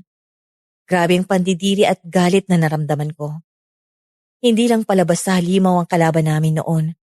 May isang taong masahol pa sa halimaw na nagpapatakbo ng lahat. Isang taong dapat sana ay nagpoprotekta sa baryo niya, pero siya pa mismong nagbebenta ng buhay ng mga tao para lang kumita ng pera sa sugalan. Naiintindihan ko na ngayon kung bakit gano'n na lang ang pagtingin ni Amihan sa tatay niya. At kung bakit gano'n na lang kalungkot ang mga mata niya tuwing nag-aasikaso siya sa mga lamay. Tiningnan ko siya at nakita ko ang sunod-sunod na pagtulo ng mga luha sa pisngi niya. Tuluyan na siyang umiyak sa harap ko. Hindi ko na kaya, Makoy. Hindi ko na masikmura ang mga nakikita ko. Gabi-gabi na lang. Nagsisilbi ako para sa mga pamilyang namatayan. Pinupunasan ko mga luha nila, niyayakap ko sila. Pero ang totoo, alam ko nga sarili kong amang dahilan kung bakit sila nagluluksa. Kumalma ka na. Hindi mo kasalanan ang ginagawa ng tatay mo. Wala kang kinalaman doon. Pero pakiramdam ko kasabot na rin ako. Dahil alam ko ang totoo pero wala akong magawa. Ang dumi-dumi ng tingin ko sa sarili ko, Makoy. Huwag mong sabihin yan. Ginawa mo ang tama nang magpadala ka ng sulat sa amin. Pinili mong humingi ng saklolo kahit alam mong delikado para sa buhay mo. Matapang ka, Amihan. Gusto ko na lang talagang magpakamatay minsan para matapos na tong konsensya ko. Kaya naman tumakas palayo dito. Pero saan naman ako pupunta? Wala naman akong ibang kamag-anak. At kung tatakas ako, sino na lang matitira para sa mga tao dito? Uubusin lang sila ni na Lola Anting. Walang mauubos at walang mapapakamatay. Nandito na kami ni Lolo. Hindi na kayo mag-iisa sa labang to. Natatakot ako para sa inyo. Akala ko talaga noong totoong albularyong darating para tulungan kami. Ayon sa nagbalita sa akin tungkol sa inyo. Pero nang makita ko kayo ng lolo mo nagsusugal at nagpapayabangan pa ng pera, nawalan na ako ng pag-asa. Kaya nga kanina pa kita itinatabi paalis eh. Ayokong kayo pang maging susunod na biktima. Wala kang dapat ipag-alala. Albularyo talaga ang lolo ko. Yung sugal na nakikita mo, pagpapanggap lang namin yon para hindi kami mahalata ng mga aswang at ng tatay mo. Habang umiiyak siya, hindi ko na mapigilan ang sarili ko. Humakbang ako palapit at niyakap ko siya ng mahigpit. Naramdaman ko ang panginginig ng buong katawan niya sa pag-iyak habang nakasubsob ang mukha niya sa dibdib ko. Basang-basa na ng mga luha niya ang damit ko, pero wala akong pakialam. Gusto ko lang iparamdam sa kanya na ligtas siya sa mga bisig ko at hindi niya na kailangang pasanin mag-isa ang lahat ng bigat na matagal niya nang dinadala. Hinaplos ko ang likod niya para patahanin siya. Matagal kami magkayakap sa gitna ng madilim at tahimik na bakurang yun, sa ilalim ng liwanag ng buwan. Nang medyo kumalma na siya, dahan-dahan siyang kumalas sa pagkakayakap at nagpunas ng mga luha niya. Pasensya ka na, Makoy. Nabasa ko pa yata ng luha ko yung damit mo. Bigla lang kasi sumabog lahat ng kinikimkim ko eh. Ayos lang yon. Buti nga, inilabas mo na yan. Para gumaan na kahit paano ang pakiramdam mo. Nakakapangit kaya pag lagi nakasimangot. Totoo ba yung sinabi mo? Na hindi kayo totoong mga sugaron? Na albularyo talagang lolo mo? Oo, totoo yun. Alam mo, yung tabakong hinihitit niya, nababaho ang amoy. Ginagamit niya yun para malaman namin kung sino ang mga aswang sa paligid. Ano nang plano niyo ngayon? Mahirap kalabanin sina Lola Anding. Marami silang tauhan dito sa baryo. At lalong hindi kayo papayagan ng tatay kong mangialam sa negosyo niya. Kami na ang bahala doon. May mga inihanda ng gamit si Lolo para patumbayin ang mga halimaw na yon. Kailangan lang namin ng tamang tiyempo para huliin sila sa akto. Para hindi na makapalag ang tatay mo at ang mga kasabwat niya. Paano ang tatay ko? Kapag napatunayan niyo nag-aalaga siya ng aswang, makukulong ba siya? Papatayin ba siya ng mga taga-baryo kapag nalaman nilang totoo? Hindi ko alam ang mangyayari sa tatay mo, Amihan. Pero isa lang ang sigurado ako. Kailangan niyang pagbayaran ang lahat ng buhay na isinakripisyo niya para sa pera. Naiintindihan mo naman yun, hindi ba? Naiintindihan ko. Masakit dahil tatay ko pa rin siya. Pero alam kong tama lang na matapos ang kasamaang ito. Handa na akong harapin kung ano man ang kahinatnan ng pamilya namin. Hindi ka mag-iisa sa pagharap doon. Ipinapangako ko sa iyo, Amihan. Tatapusin namin ni Lola ang sumpa dito sa baryo niyo. At kapag tapos ang lahat, kapag ligtas sa mga tao dito, isasama kita pa uwi sa amin. Isasama mo ako? Pero paano? Wala akong alam sa buhay dun sa bayan niyo. Pabigat lang ako sa inyo ng lolo mo. Hindi ka magiging pabigat. Ilalayo kita sa delikadong lugar na to. Magsisimula ka ng bagong buhay. Malayo sa mga aswang at malayo sa kasakiman ng tatay mo. Pangako yan, Amihan.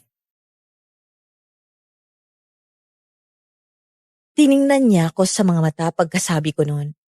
Nakita kong pag-asa na muling nabuhay sa mga titig niya. Tumango siya bilang pagsang-ayon. At sa unang pagkakataon, mula nang makilala ko siya, nakita ko ang isang tunay na ngiti ng kaginhawaan sa mga labi niya. Alam kong malaking laban ang haharapin namin. Pero dahil sa pangakong binitiwan ko sa kanya, mas naging desidido akong tapusin ng kababalaghang nangyayari sa baryong yun. Pagtutulungan kami ni Lolo Nanding para linisin ang lugar at sisiguraduhin kong matutupad ko ang pangako ko kay Amihan. Pinauwi ko na siya sa bahay nila bago pa may makapansin na wawala siya at bumalik na rin ako sa loob ng kubo namin para ipahinga ang isip ko at ihanda na rin ang sarili ko para sa susunod na gabi. Kinaumagahan, maaga pa lang ay lumabas na ako ng kubo para bumili sana ng pandesal at kape sa isang maliit na tindahan malapit sa kalsada. Tahimik pa ang paligid at iilan pa lang ang mga taong gising. Habang naghihintay ako ng sukli, napansin ko ang isang pamilyar na bulto ng tao sa likod ng isang malaking puno ng akasya. Hindi kalayuan sa kinatatayuan ko. Sumisilip-silip ito at halatang may inaabangan. Nang makita niya ako, pasekreto siyang kumaway at sumenyas na lumapit ako. Si Amihan. Lumingalinga muna ako para makasigurong walang nakatingin, bago ako naglakad ng mabilis papunta sa pwesto niya. Buti naman at mag-isa ka lang na lumabas ngayon. Kanina pa ako nag-aabang dito dahil hindi ako pwedeng pumunta dun sa inuupahan niyo. Baka may makakita sa akin at isumbong ako sa tatay ko. Anong problema, Amihan? May nangyari ba kagabi pagka-uwi mo? May nakahalata ba sa'yo?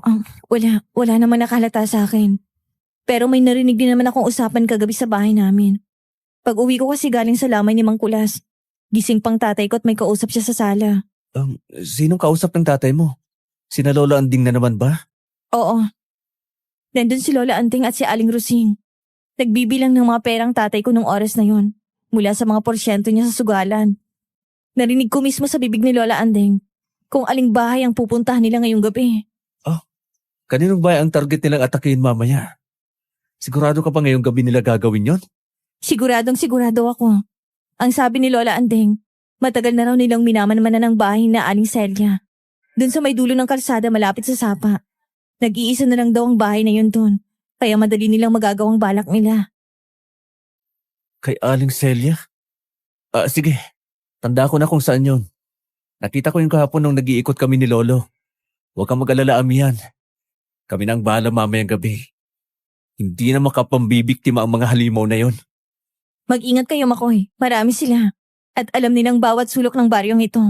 Uuwi na ako agad bago pa ako hanapin ng tatay ko para magluto ng almusal. Mabilis na naglakad paalis si Amihan at nagtago sa mga eskinita hanggang sa mawala siya sa paningin ko. Bumalik agad ako sa inuupahan naming kubo at ikinuwento kay Lolo Nanding ang lahat ng sinabi ni Amihan. Napangiti na lang si Lolo at sinabing yun ang pagkakataong hinihintay namin. Buong maghapon kaming nagplano. Ibinigay sa akin ni Lolo ang isang maliit na bote na naglalaman ng langis na inirosyonan niya raw ng 7 Biyernes. Ito raw ang gagamitin ko para sa dila ng aswang. Pagsapit ng gabi, nagpunta na ulit kami sa lamay ni Mang Kulas. Mas maraming tao noon kumpara nung nagdaang gabi at mas maingay ang mga mesa ng sugalan. Saktong-sakto ang sitwasyon para sa plano namin. Dumiretso agad si Lolo Nanding sa pwesto ni Teban at Mang Tomas. Oh, nandito na pala ang paborito nating dayo. Mang Nanding, mukhang mas makapal yata ang dalang puhunan ng apon nyo ngayon ah. Kailangan nating tapatan ang init ng laro, Kapitan. Masyadong mabilis ang ikot ng pera dito sa inyo. Kaya hindi ako pwedeng patulog-tulog. Tomas, ayusin mo na ang pagbabalasa mo ngayon at ayokong makakita ng palpak na baraha. Walang problema yon, Mang Nanding. Upo na kayo dito para makapag-umpisa na tayo agad. Marami nang naghihintay na pumusta sa labas. Kaya nakala ko ba naubos yung pera mo kagabi? Bakit daan dito ka na naman sa harap ko? Nangutang ka na naman ba sa kapitan ninyo? Para lang may maitaya sa akin. Wala kang pakialam kung saan ko kinukuha ang pera ko, tanda. Ang importante, nandito ako para bawin lahat ang nakuha mo sa akin. Ilapag mo na ang pera mo. Tingnan natin kung sino ang uuwing luhaan ngayon. Yan ang gusto ko sa iyo eh. Matapang ka, kahit wala kang ibubuga. O sige, ilalapag ko na lahat ang dala ko dito sa mesa. Kung matatalo mo ako ngayon, sa'yo na ang lahat ng to. Pero kapag ako naman ang nadalo, luluhod ka sa harap ko at sasabihin mong wala kang kwentang manlalaro. Aba, sinusubukan mo talagang pasensya ko ha. Sige, umpisa na natin to. Tomas, ibaba mo na yung mga baraha bago ko pa masapak tong matandang to. Lolo, sigurado pa kayong itatayan nyo lahat yan? Baka naman masyadong mainit ang ulo nyo ngayon. Iiwan muna kita rito ha. Manunood na lang muna ako sa ibang mesa. Nakakakaba kayong maglaro eh. O sige, lumayo-layo ka muna at baka mabaligan pa kita kapag minalas ako. Siguraduhin mo lang na diyan ka lang sa malapit ha. Yun ang hudyat na hinihintay ko. Sinadya talaga ni Lolo Nanding na gumawa ng napakalaking ingay at tensyon sa mesa para lahat ng atensyon ng tao, lalo na ng kapitan at ng mga alipores niyang aswang, ay mapunta sa kanya. Dahan-dahan akong naglakad palayo at sumiksik sa maraming tao hanggang sa makalabas ako ng tolda ng walang nakakapansin. Ginamit ko ang madidilim na eskinita ng baryo para makapunta sa bahay ni Aling Celia malapit sa sapa. Wala nang tao sa kalsada dahil halos lahat ay nasa lamay. Pagdating ko sa tapat ng bahay ni Aling Celia, patay na ang mga ilaw sa loob. Nagmasid muna ako sa paligid at nakinig. Wala akong narinig kundi ang huni ng mga insekto. Gumapang ako papasok sa silong ng bahay. Mababa lang ang sahig na kawayan, kaya kinailangan kong dumapa ng tuluyan para makapasok. Amoy lupa at mga nabubulok na dahon ang buong silong. Pumwesto ako sa pinakagitna, sa mismong tapat ng kwarto ni Aling Celia, base sa pwesto ng bintana sa itaas. Inilabas ko ang maliit na bote ng langis at binuksan yun. Naghintay ako sa dilim. Halos hindi ako humihinga para lang pakiramdaman ang anumang tunog mula sa itaas. Lumipas ang halos 1 oras na pag-abang ko doon sa ilalim ng bahay na Aling Celia. Nangangawit na ang leeg at mga braso ko. Pero pinilit kong wag gumalaw. Maya-maya pa, nakarinig ako ng mahinang kaluskos. Palapit doon mismo sa silong. May kung anong mabigat na bulto na gumagapang papasok. At palapit ng palapit sa pwesto ko. Pinigil ko ang hininga ko. Huminto ang aswang. Ilang di pa lang ang layo sa akin. Sa tapat mismo ng kwarto ni Aling Celia. Wala itong kaalam-alam na nandun din ako sa ilalim at pinapanood siya. Paano ba naman, bago ako umalis kanina, pinabaunan ako ni Lolo Nanding ng isang anting-anting na tagabulag. Dahil doon, hinding-hindi ako makikita, paaamoy, o maririnig ng halimaw na yon. Sa tulong ng konting liwanag ng buwan na tumatagos sa ilalim ng bahay, nakita ko kung paano dahang-dahang lumabas mula sa bibig nito ang isang napakanipis na bagay. Kulay itim yon sa paningin ko at mukhang basang-basa ng laway dahil kumikislap ito sa pagtama ng liwanag. Parang isang buhay na sinulid na kusang humahaba pa itaas. Dila ng aswang yon. Pinapadaan niya yung dila niya paakyat dun sa butas sa sahig na kawayan. Para tumusok sa balat ni Aling Celia na natutulog sa itaas. Nang nakalawit na ng gusto ang dila pataas at abalang-abala na yung aswang, mabilis kong isinausaw ang daliri ko sa bote ng langis ni Lolo Nanding. Dahan-dahan akong gumapang palapit. Nang puno na ng langis ang mga daliri ko, bigla kong hinawakan ng mahigpit ang dila nito at pinahiran yon ng buong puwersa. Parang nakuryente ang dila nito sa pagdampi ng inerasyon ng langis. Bigla itong umurong ng napakabilis, kasabay noon ang isang matining at nakadibing tili ng halimaw. Impit na impit ang sigaw nito, halatang nasasaktan ng sobra at napapaso. Nagpumiglas ito, at nang sa wakas ay mabitawan ko ang dila niya, mabilis siyang nagtatakbo palayo sa bahay ni Aling Celia. Hindi ako lumabas agad. Hinintay ko munang tuluyang mawala ang tunog bago ako nagmadaling gumapang palabas ng silong. Nagtagumpay kami. Ligtas si Aling Celia. Mabilis akong bumalik sa inuupahan naming kubo at dun ko na hinintay si Lolo Nanding. Ayos lang na hindi ko napatay ang aswang dahil si Lolo Nanding na ang bahalang gumawa nun. Ang kailangan ko lang ng gabing yon ay siguraduhing ligtas ang susunod dapat nilang biktima. Kinaumagahan, maaga kaming naglakad ni Lolo papunta sa pwesto ng tindahan para mag-almusal. Sinadya naming dumaan malapit sa bahay ng kapitan. Doon, nakasalubong namin sina Amihan at ang tatay niya. Pero ang nakakuha ng atensyon namin ay si Aling Rusing na nagwawali sa bakuran ng kapitan. May malaking paso siya sa gilid ng labi niya, namamaga at nagnanaknak. Nakabalot ng panyo ang kalahati ng mukha niya, pero halatang halata ang sugat. Nagkatinginan kami ni Amihan at alam naming dalawa na gumana ang plano namin kagabi. Magandang umaga po, Kapitan. Ang aga niyo yatang gumising ngayon. Hindi ba kayo napuwes sa naging laro kagabi? Magandang umaga rin pala sa'yo, Amihan. Magandang umaga, Kapitan. Papunta sana kami dyan sa tindahan para magkape. Si Aling Rusing ba yan? Anong nangyari sa mukha niya at mukhang namamaga ang bibig niya? Oo nga po. Napasok po ba kayo, Aling Rusing? Mukhang sakit niya na. Hindi mo na kailangang malaman kung napaano ito, bata. Rosing, huwag mong ibuntun sa kanila ang init ng ulo mo. Pasensya na, Kapitan. Pasensya ka na rin sa akin, Iyo. Hindi lang talaga magandang pakiramdam ko ngayon.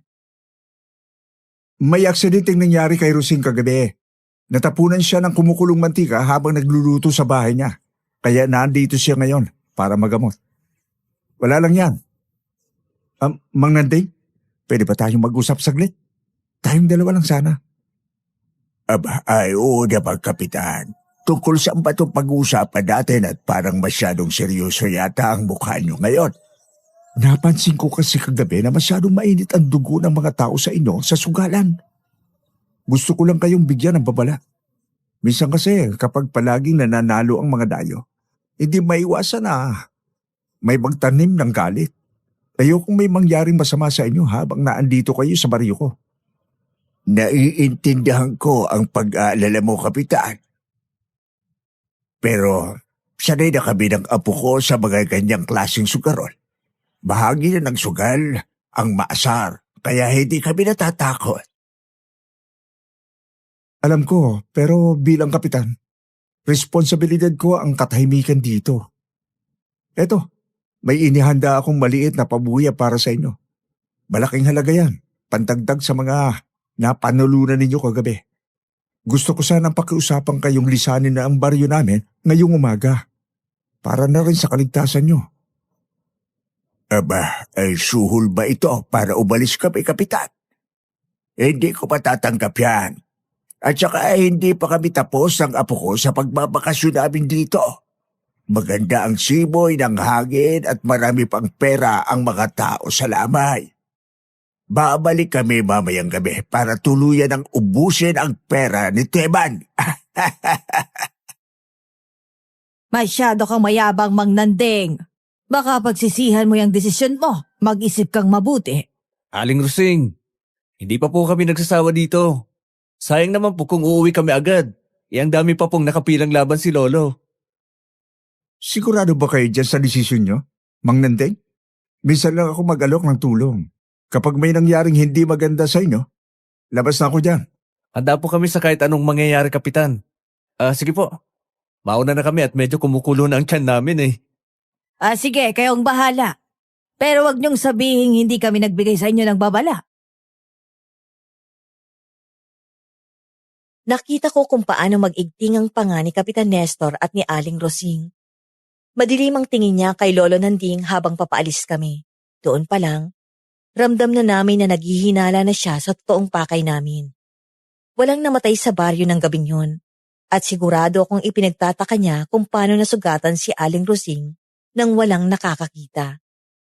Akala namin ni Lolo, dahil sa nangyari kay Aling Rosing, ay titigil na muna sila sa pag-atake para magtago.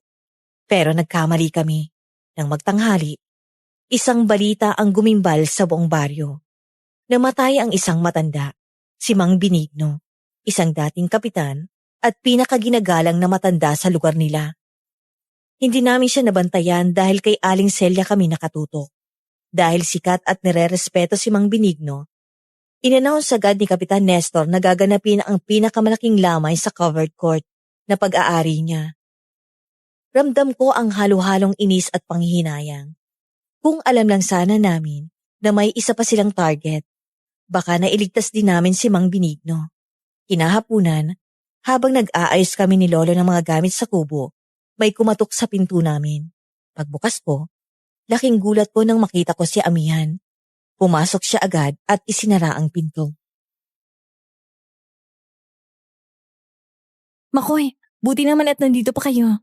Buong umaga ako naghahanap ng tiyempo para makapunta dito nang hindi nalalaman ng tatay ko. Amihan, delikado ang ginagawa mo. Baka may nakasunod sa'yo papunta rito. Bakit ka ba nagpunta? May balita ba tungkol kay Mang Benigno? Hindi inatake ng aswang si Mang Benigno. Matagal na siyang may sakit at talagang bumigay ng katawan niya kaninang umaga. Natural ang pagkamatay niya. Pero ang problema, ginagamit ng tatay kong pagkakataong to. Ginagamit? Para saan? Para makapagpasugal ng mas malaki sa covered court niya? Alam na namin ni Lolo yon. Aasahan na namin malaking lamay ang mangyayari mamaya. Hindi lang yun ang problema. Kakaibang kutob ko ngayon. Simula nang umalis kayo sa bakura namin kaninang umaga, Napansin kong palaging nagbubulungan sina Lola Andeng, Aling Rusing at ang tatay ko. Ang sama pa ng tingin nila sa inyo nung tumalikod kayo. Nag-iinala na siguro ang tatay mo sa amin dahil tinanggihan ni Lolo yung perang inaalok niya. Alam niyang hindi kami ordinaryong mga dayo. Pakiramdam ko, may plano sila sa inyo mamayang gabi sa covered court. Narinig kong sinabihan ng tatay ko si Mang Tomas na ipasara lahat ng gate mamaya kapag nagsimula ng malaking sugalan. Mako'y natatakot ako para sa inyo. Baka itatrap nila kayo doon. Wala kang dapat ikatakot, amihan. Hindi mo naiintindihan. Lahat ng aswang sa baryong to nandun mamaya. At lahat ng tauhan ng tatay ko armado. Dalawa lang kayo ni Mang Nanding. Baka mamaya hindi na kayo makalabas ng buhay mula sa covered court na yon. Amihan, makinig ka sa akin. Hindi na lang kami mapapatumba ng ganun-ganun lang. Kasama sa plano namin ang tipunin sila sa isang lugar. Kaya nga hindi ko pinatay si Aling Rusing kagabi. Paano kung may mangyari sa inyo? Hindi ko mapapatawad ang sarili ko dahil ako nagdala sa inyo dito. Tumingin ka sa akin, amihan. Wala kang kasalanan at walang mangyayaring masama. Pangako. Ipinangako ko sa'yo na tatapusin namin ang sumpa sa baryong to, di ba? Tutuparin ko yun. Hindi ko hahayaang may mangyari sa amin ni Lolo. At lalong hindi ko hahayaang may mangyari sa'yo. Mamayang gabi, huwag kang lalayo sa amin kapag nagsimula na ang gulo. Nangangako ka ba, Makoy? Mangako kang babalik tayo sa pamilya mo ng buo. Nangangako ako. Isasama kita pa uwi. Panghawakan mo yan. Nakita ko ang takot at panginginig ni Amihan. Punong-puno ng pag-aalala ang mga mata niya. Hindi ko napigilang hawakan ang magkabilang pisngi niya para pakalmahin siya. Mainit ang mga luha niyang pumatak sa mga kamay ko. Inilapit ko ang sarili ko sa kanya at pinunasan ang mga luha niya gamit ang hinlalaki ko. Kahit alam kong malaki ang posibilidad na tama siya sa mga hinala niya, hindi ko pwedeng ipakita sa kanyang natatakot din ako. Kailangan kong maging matapang para sa kanya. Dahan-dahan ko siyang niyakap ng mahigpit. Ipinaparamdam ko na nandito lang ako at hindi ko siya iiwan sa kabila ng lahat ng bantang nakaamba sa amin. Nang kumalma na siya, mabilis siyang nagpaalam at umalis para bumalik sa bahay ng kapitan bago pa siya nito hanapin. Nang maisara ko ang pinto, hinarap ko si Lolo Nanding na kanina pa tahimik na nakikinig sa isang sulok ng kubo. Iba ang aura ni Lolo noon. Wala na ang nagbibirong sugarol. Ang nakikita ko na lang ay ang veteranong albularyong handang-handa na sa digmaan. Lolo, narinig niyo ba ang mga sinabi ni Amihan? May plano kasi silang ikulong tayo mamaya sa covered court. Narinig ko. Hayaan mo lang sila. Mas pabor sa atin yon para hindi rin makatakas ang mga aswang kapag nakagipitan na. Pero Lolo, sabi niya nandun daw lahat ng mga aswang sa baryo. Sigurado pa kayong kakayanin nating dalawa lahat ng yun? Baka kailangan nating humingi ng tulong sa labas. Wala nang oras para humingi ng tulong. At saka, hindi nila alam kung anong kayang gawin ng mga inihanda ko. Kumuha ka ng malinis na basahan dyan at punasan mo to. Oh, buntot pagi ba to, Lo? Hindi ko napansing dala-dala niyo to ah. Paano niya naitago to? Wala ka talagang bilib sa akin, ano? Hindi na mahalaga kung paano ko itinago yan. Yan ang gagamitin natin laban sa mga hayop na yun mamaya. Bawat hampas niyan, paniguradong tatagos hanggang sa buto ng aswang. Paano si Kapitan Lo? Mga armado raw ang tauhan niya. Paano kung barilin nila tayo habang nakikipaglaban tayo sa mga aswang? Huwag mong isipin ang mga baril nila. Ako ang bahala sa kanila at kay Andeng. Intindihin mo lang ang pagprotekta sa sarili mo at kay Amihan kapag nagkagulo na. Kinakabahan pa rin ako, Lolo. Kaya ga, ihanda mo ang sarili mo, Makoy. Tingnan ko kung hanggang saan naabot ang tapang nila, Kapitan, kapag naglabasan na ang tunay na anyo ng mga pinoprotektahan niya. Tiningnan ko ang mga inilatag ni Lolo Nanding sa sahig, mga orasyong nakasulat sa papel, mga inorasyon ng langis at ang paborito niyang tabako na dinagdagan niya pa ng higit sa 3 patak ng dugo. Habang isinusukbit ko ang buntot pagi sa braso ko at itinatago ito sa ilalim ng jacket ko, naramdaman ko ang pag-init ng katawan ko. Handa na kami. Dumating ang gabi ng pinakamalaking lamay sa buong baryo. Dahil dating kapitan si Mang Benigno, halos lahat ng tao sa lugar nila ay nagpunta para makiramay. Pero hindi lang mga tao ang dumalo. Ramdam namin ni Lolo Nanding ang bigat ng paligid. Umuulan ng napakalakas at sinabayan pa ito ng malalakas na kulog at kidlat ng gabing yon. Ginanap ang burol sa loob ng malaking covered court na pag-aari mismo ni Kapitan Nestor. Nang makapasok na ang karamihan, laking gulat ko nang makita kong inutusan ni Kapitan ang mga tauhan niya na isara at ikandado ang malalaking gate ng covered court na gawa sa bakal. Wala nang makakalabas at wala na ring makakapasok. Nagkatinginan kami ni Lolo. Alam naming ito na ang bitag na sinasabi ni Amihan. Pero imbes na matakot, mas lalong naging seryoso ang mukha ni Lolo. Hawak niya ng mahigpit ang bag niya kung saan nakatago ang lahat ng kailangan namin. Tinapik niya ako sa balikat bilang senyas na maghanda na ako. Naglakad kami papunta sa gitna kung saan nakapwesto ang pinakamalaking mesa ng sugalan. Mabuti naman at hindi kayo nagpapigil sa lakas ng ulan, Mang Nanding. Kala ko, hindi na kayo sisipot ngayong gabi. Wala sa bukabularyo ko ang umaatras sa sugal, Kapitan. At saka napansin kong, pinakandado mo ang mga gate nitong lugar. May pinagtataguan ba tayo? Kaya kailangan ikulong ang mga tao dito sa loob.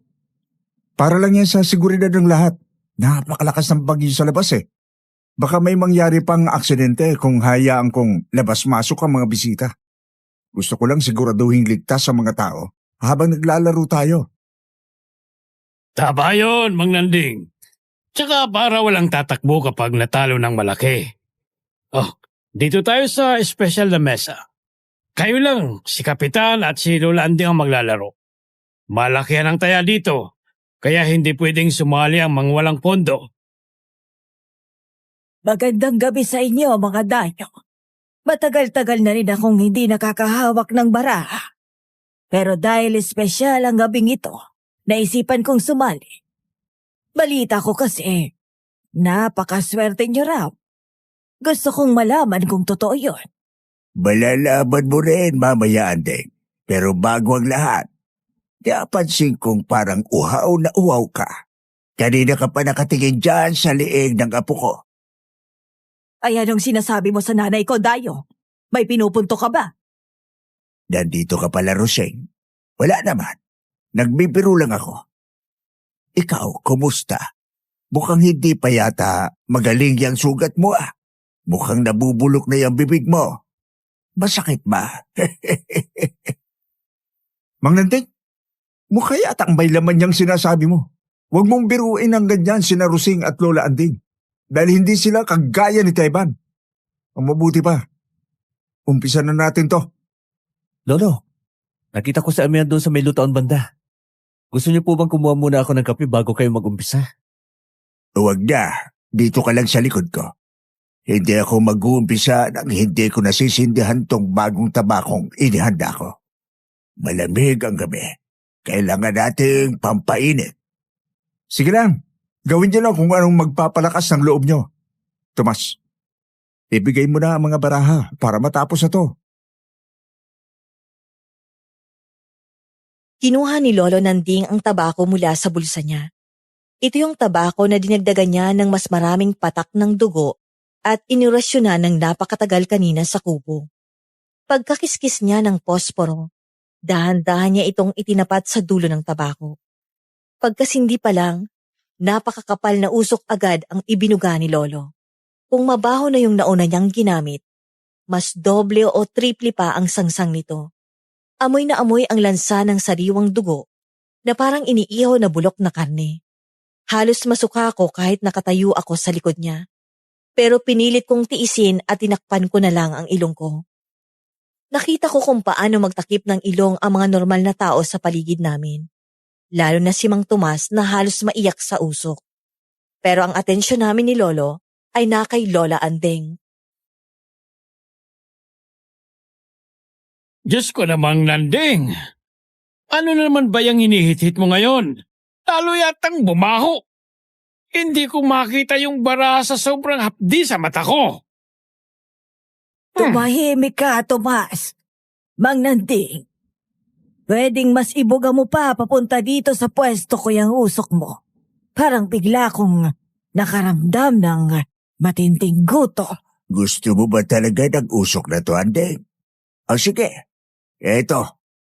Sana mabusog ka. Hindi. Nay, huwag kayo magpautos sa kanya. Isa siyang... ang balat ko. Nasusunog ang balat ko. Anong ginawa mo sa akin? Walang hiya ka. Sinasabi ko na nga ba, kayo ang umatake sa akin kagabi. Anong ginawa mo kay Andeng? Anong inilagay mo dyan sa tabako mo, tanda? Bakit namumula at nagpapaltos ang balat niya? Orasyon. Orasyon na papatay sa mga halimaw na katulad niyo. Akala niyo ba hindi ko alam kung anong ginagawa niyo dito sa baryo? Matagal na naming alam kung sino ang mga pumapatay dito. Sinasabi ko na nga ba? At mga pakialamero kayo? Sinabi ko na sa inyo kaninang umaga na umalis na kayo, pero nagbatigas pa kayo. Ngayon, pareho kayong mamamatay dito. Wala makakalabas ng buhay sa covered court na ito. Huwag, Tay! Ibaba mo yung baril mo! Huwag mong itutok sa kanila yan! Biglang sumulpot si Amihan mula sa likuran at mabilis na pumagitna sa amin ni Kapitan Nestor. Itinutok kasi ng kapitan ang isang kalibre 45 direkta sa ulo ni Lolo Nanding. Sa mga oras na yon, nagkakagulo na sa buong covered court. Nang mapasigaw si Lola Anding, hindi niya na nakontrol ang anyo niya. Unti-unting umusli ang mga pangil niya. Umaba ang mga kuko niya at namula ang mga mata niya. Ganon din ang nangyari kay Aling Rosing at sa ilan pang matatanda na nakaupo sa paligid namin. Nang makita ng mga inosenteng taga-baryo ang pagbabagong anyo ng mga kapitbahay nila, nagsimula silang magpanik.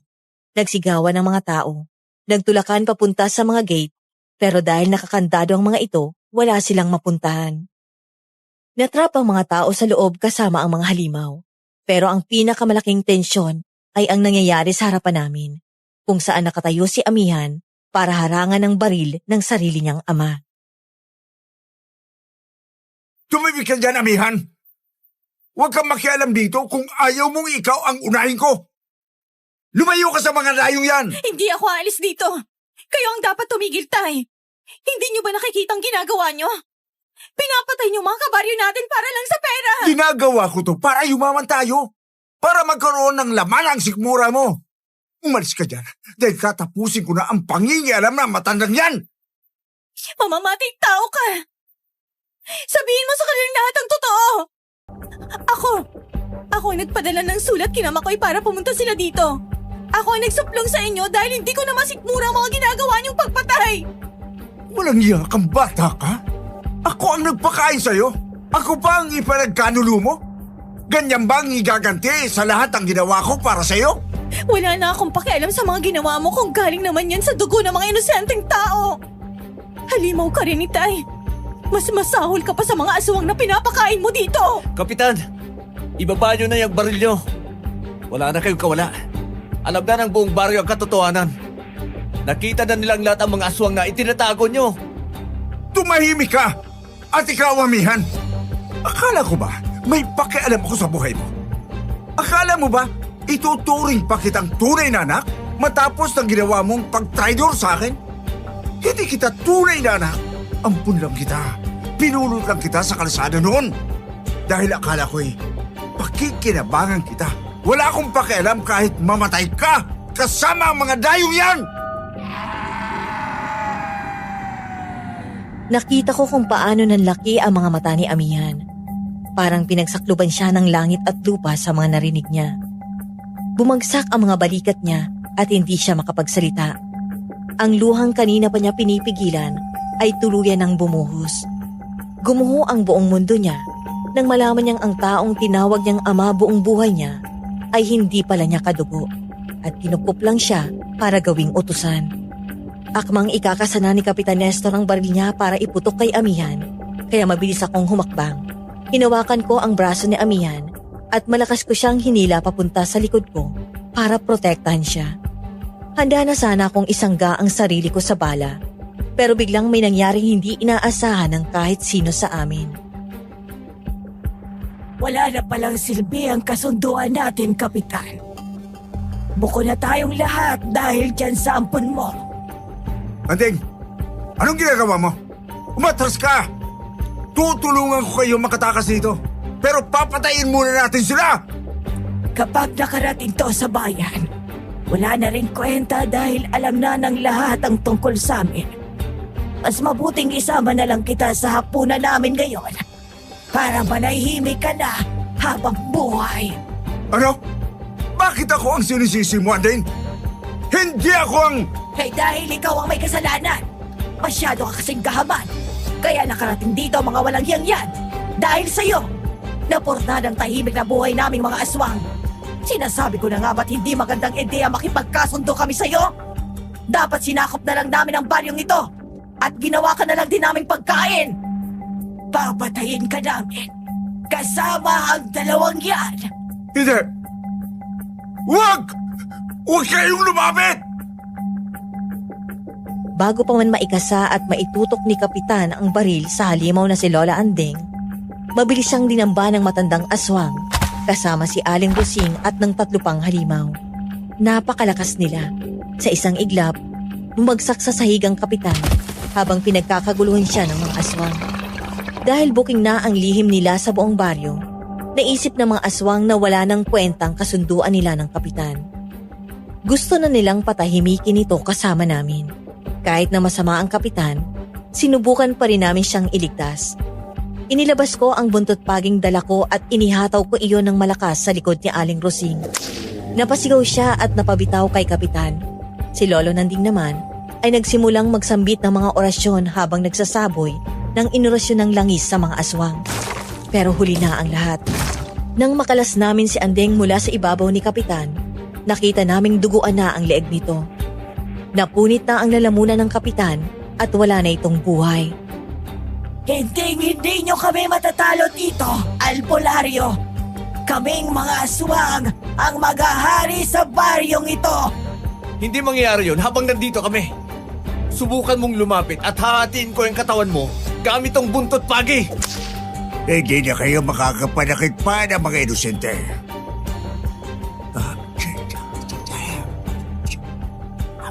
Amihan, huwag kang aalis sa likod ko. Bakoy, paluin mo yung isin dyan sa kanan mo. Huwag mo gayaang makalapit sa mga tao. Opo, Lolo. Mga walang hiya kayo, mga wala kayong kaluluwa. Bumalik kayo sa dilim kung saan kayo nararapat. Walang tigil ang paghampas ko ng buntot pagi. Bawat tama nito sa balat ng mga aswang, umuusok ito at nag-iiwan ng malalim na sugat. Parang asido na sumusunog sa laman nila. Umiiyak sa sakit ang mga halimaw na sina Andeng at Rosing habang tinatamaan sila ng malalakas na orasyon ni Lolo Nanding na pumaparalisa sa paggalaw nila. Ganon din ang iba pang aswang sa paligid. Dahil sa panghihina ng mga halimaw, dito na kumuha ng lakas ng loob ang mga taga-baryo. Imbes na matakot at magtago, pinulot nila ang mga upuang bakal, mga kahoy at kahit anong pwedeng maging sandata na nakita nila sa loob ng covered court.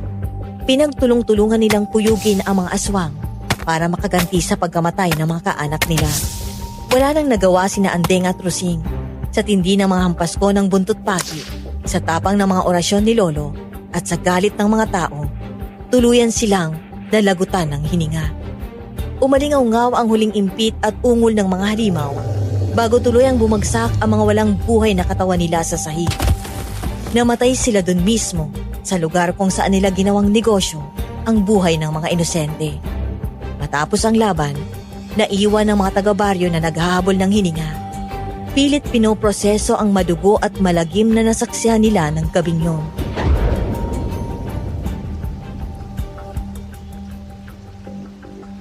Amihan, ayos ka lang ba? Hindi ka ba nasaktan? Wala na siya, Makoy. Wala nang tatay ko. Kahit ganun siya kasama sa akin, ama pa rin ang turing ko sa kanya. Wala na akong pamilya. Wala na akong uuwian. Nandito ako. Tingnan mo ako. Hindi ka nag-iisa. Ipinangako ko sa'yo, di ba? Isasama kita sa amin. Ang sakit-sakit, Makoy. Buong buhay ko, akala ko anak niya ako. Ginawa lang pala niya akong alipin. Wala pala akong alaga. May halaga ka. Napakahalaga mo. Dahil iniligtas mo ang buong baryong to. Kung hindi dahil sa sulat mo, mas marami pang namatay dito. Hayaan mo siyang umiyak, Makoy. Kailangan niyang ilabas lahat ang bigat na dala niya. Amihan na. Tapos na ang lahat. Ligtas na kayo. Maraming salamat po, Mang Nanding. Maraming salamat po sa pagligtas niyo sa amin dito. Uuwi na tayo. Kukunin natin ang mga gamit mo sa banyo at aalis na tayo rito. Magsisimula tayo ng bagong buhay, Amihan. Tumila na ang ulan at dahang-dahang sumikat ang araw. Matapos ang napakahabang gabi, napagkasunduan ng lahat ng mga taga-baryo na sunugin ang mga bangkay ng mga aswang. Tinipon nila ang mga ito at sinunog hanggang sa maging abo, para siguraduhin wala nang matitirang bakas ang mga halimaw na bumiktima sa mga mahal nila sa buhay. Pati ang totoong nangyari kay Kapitan Nestor. Inilihim na rin nila sa mga pulis sa bayan. Sinabi na lang nila na nagkagulo sa saklaan na naging dahilan ng pagkamatay niya. Napagkasunduan ng buong baryo na ibao na lang sa limot ang lahat ng malagim na nangyari para makapagsimula sila ulit ng tahimik at payapa. Siyempre nagdadalamhati pa rin si Amihan. Hindi madaling tanggapin na ang taong nagpalaki sa kanya ay wala palang pakialam kung mamatay siya. Umiyak siya ng umiyak sa harapan ko nung umagang yun. Niyakap ko siya ng napakahigpit at hinayaan ko siyang ibuhos lahat ng sakit. Ipinaparamdam ko sa kanya na hinding-hindi siya mag-iisa. Nang pumalma siya, sinamahan ko siyang kunin ang iilang damit at gamit na mahalaga sa kanya doon sa bahay nila. Hindi na siya lumingon pa sa bangkay ng kapitan. Tuluyan niya nang iniwan ang lahat ng trauma at sakit sa baryong yun. Kinahapunan, nakaalis na kami sa baryo at sumakay na ng bus pa uwi sa probinsya namin. Tahimik ang biyahe. Nakaupo si Amihan sa tabi ko.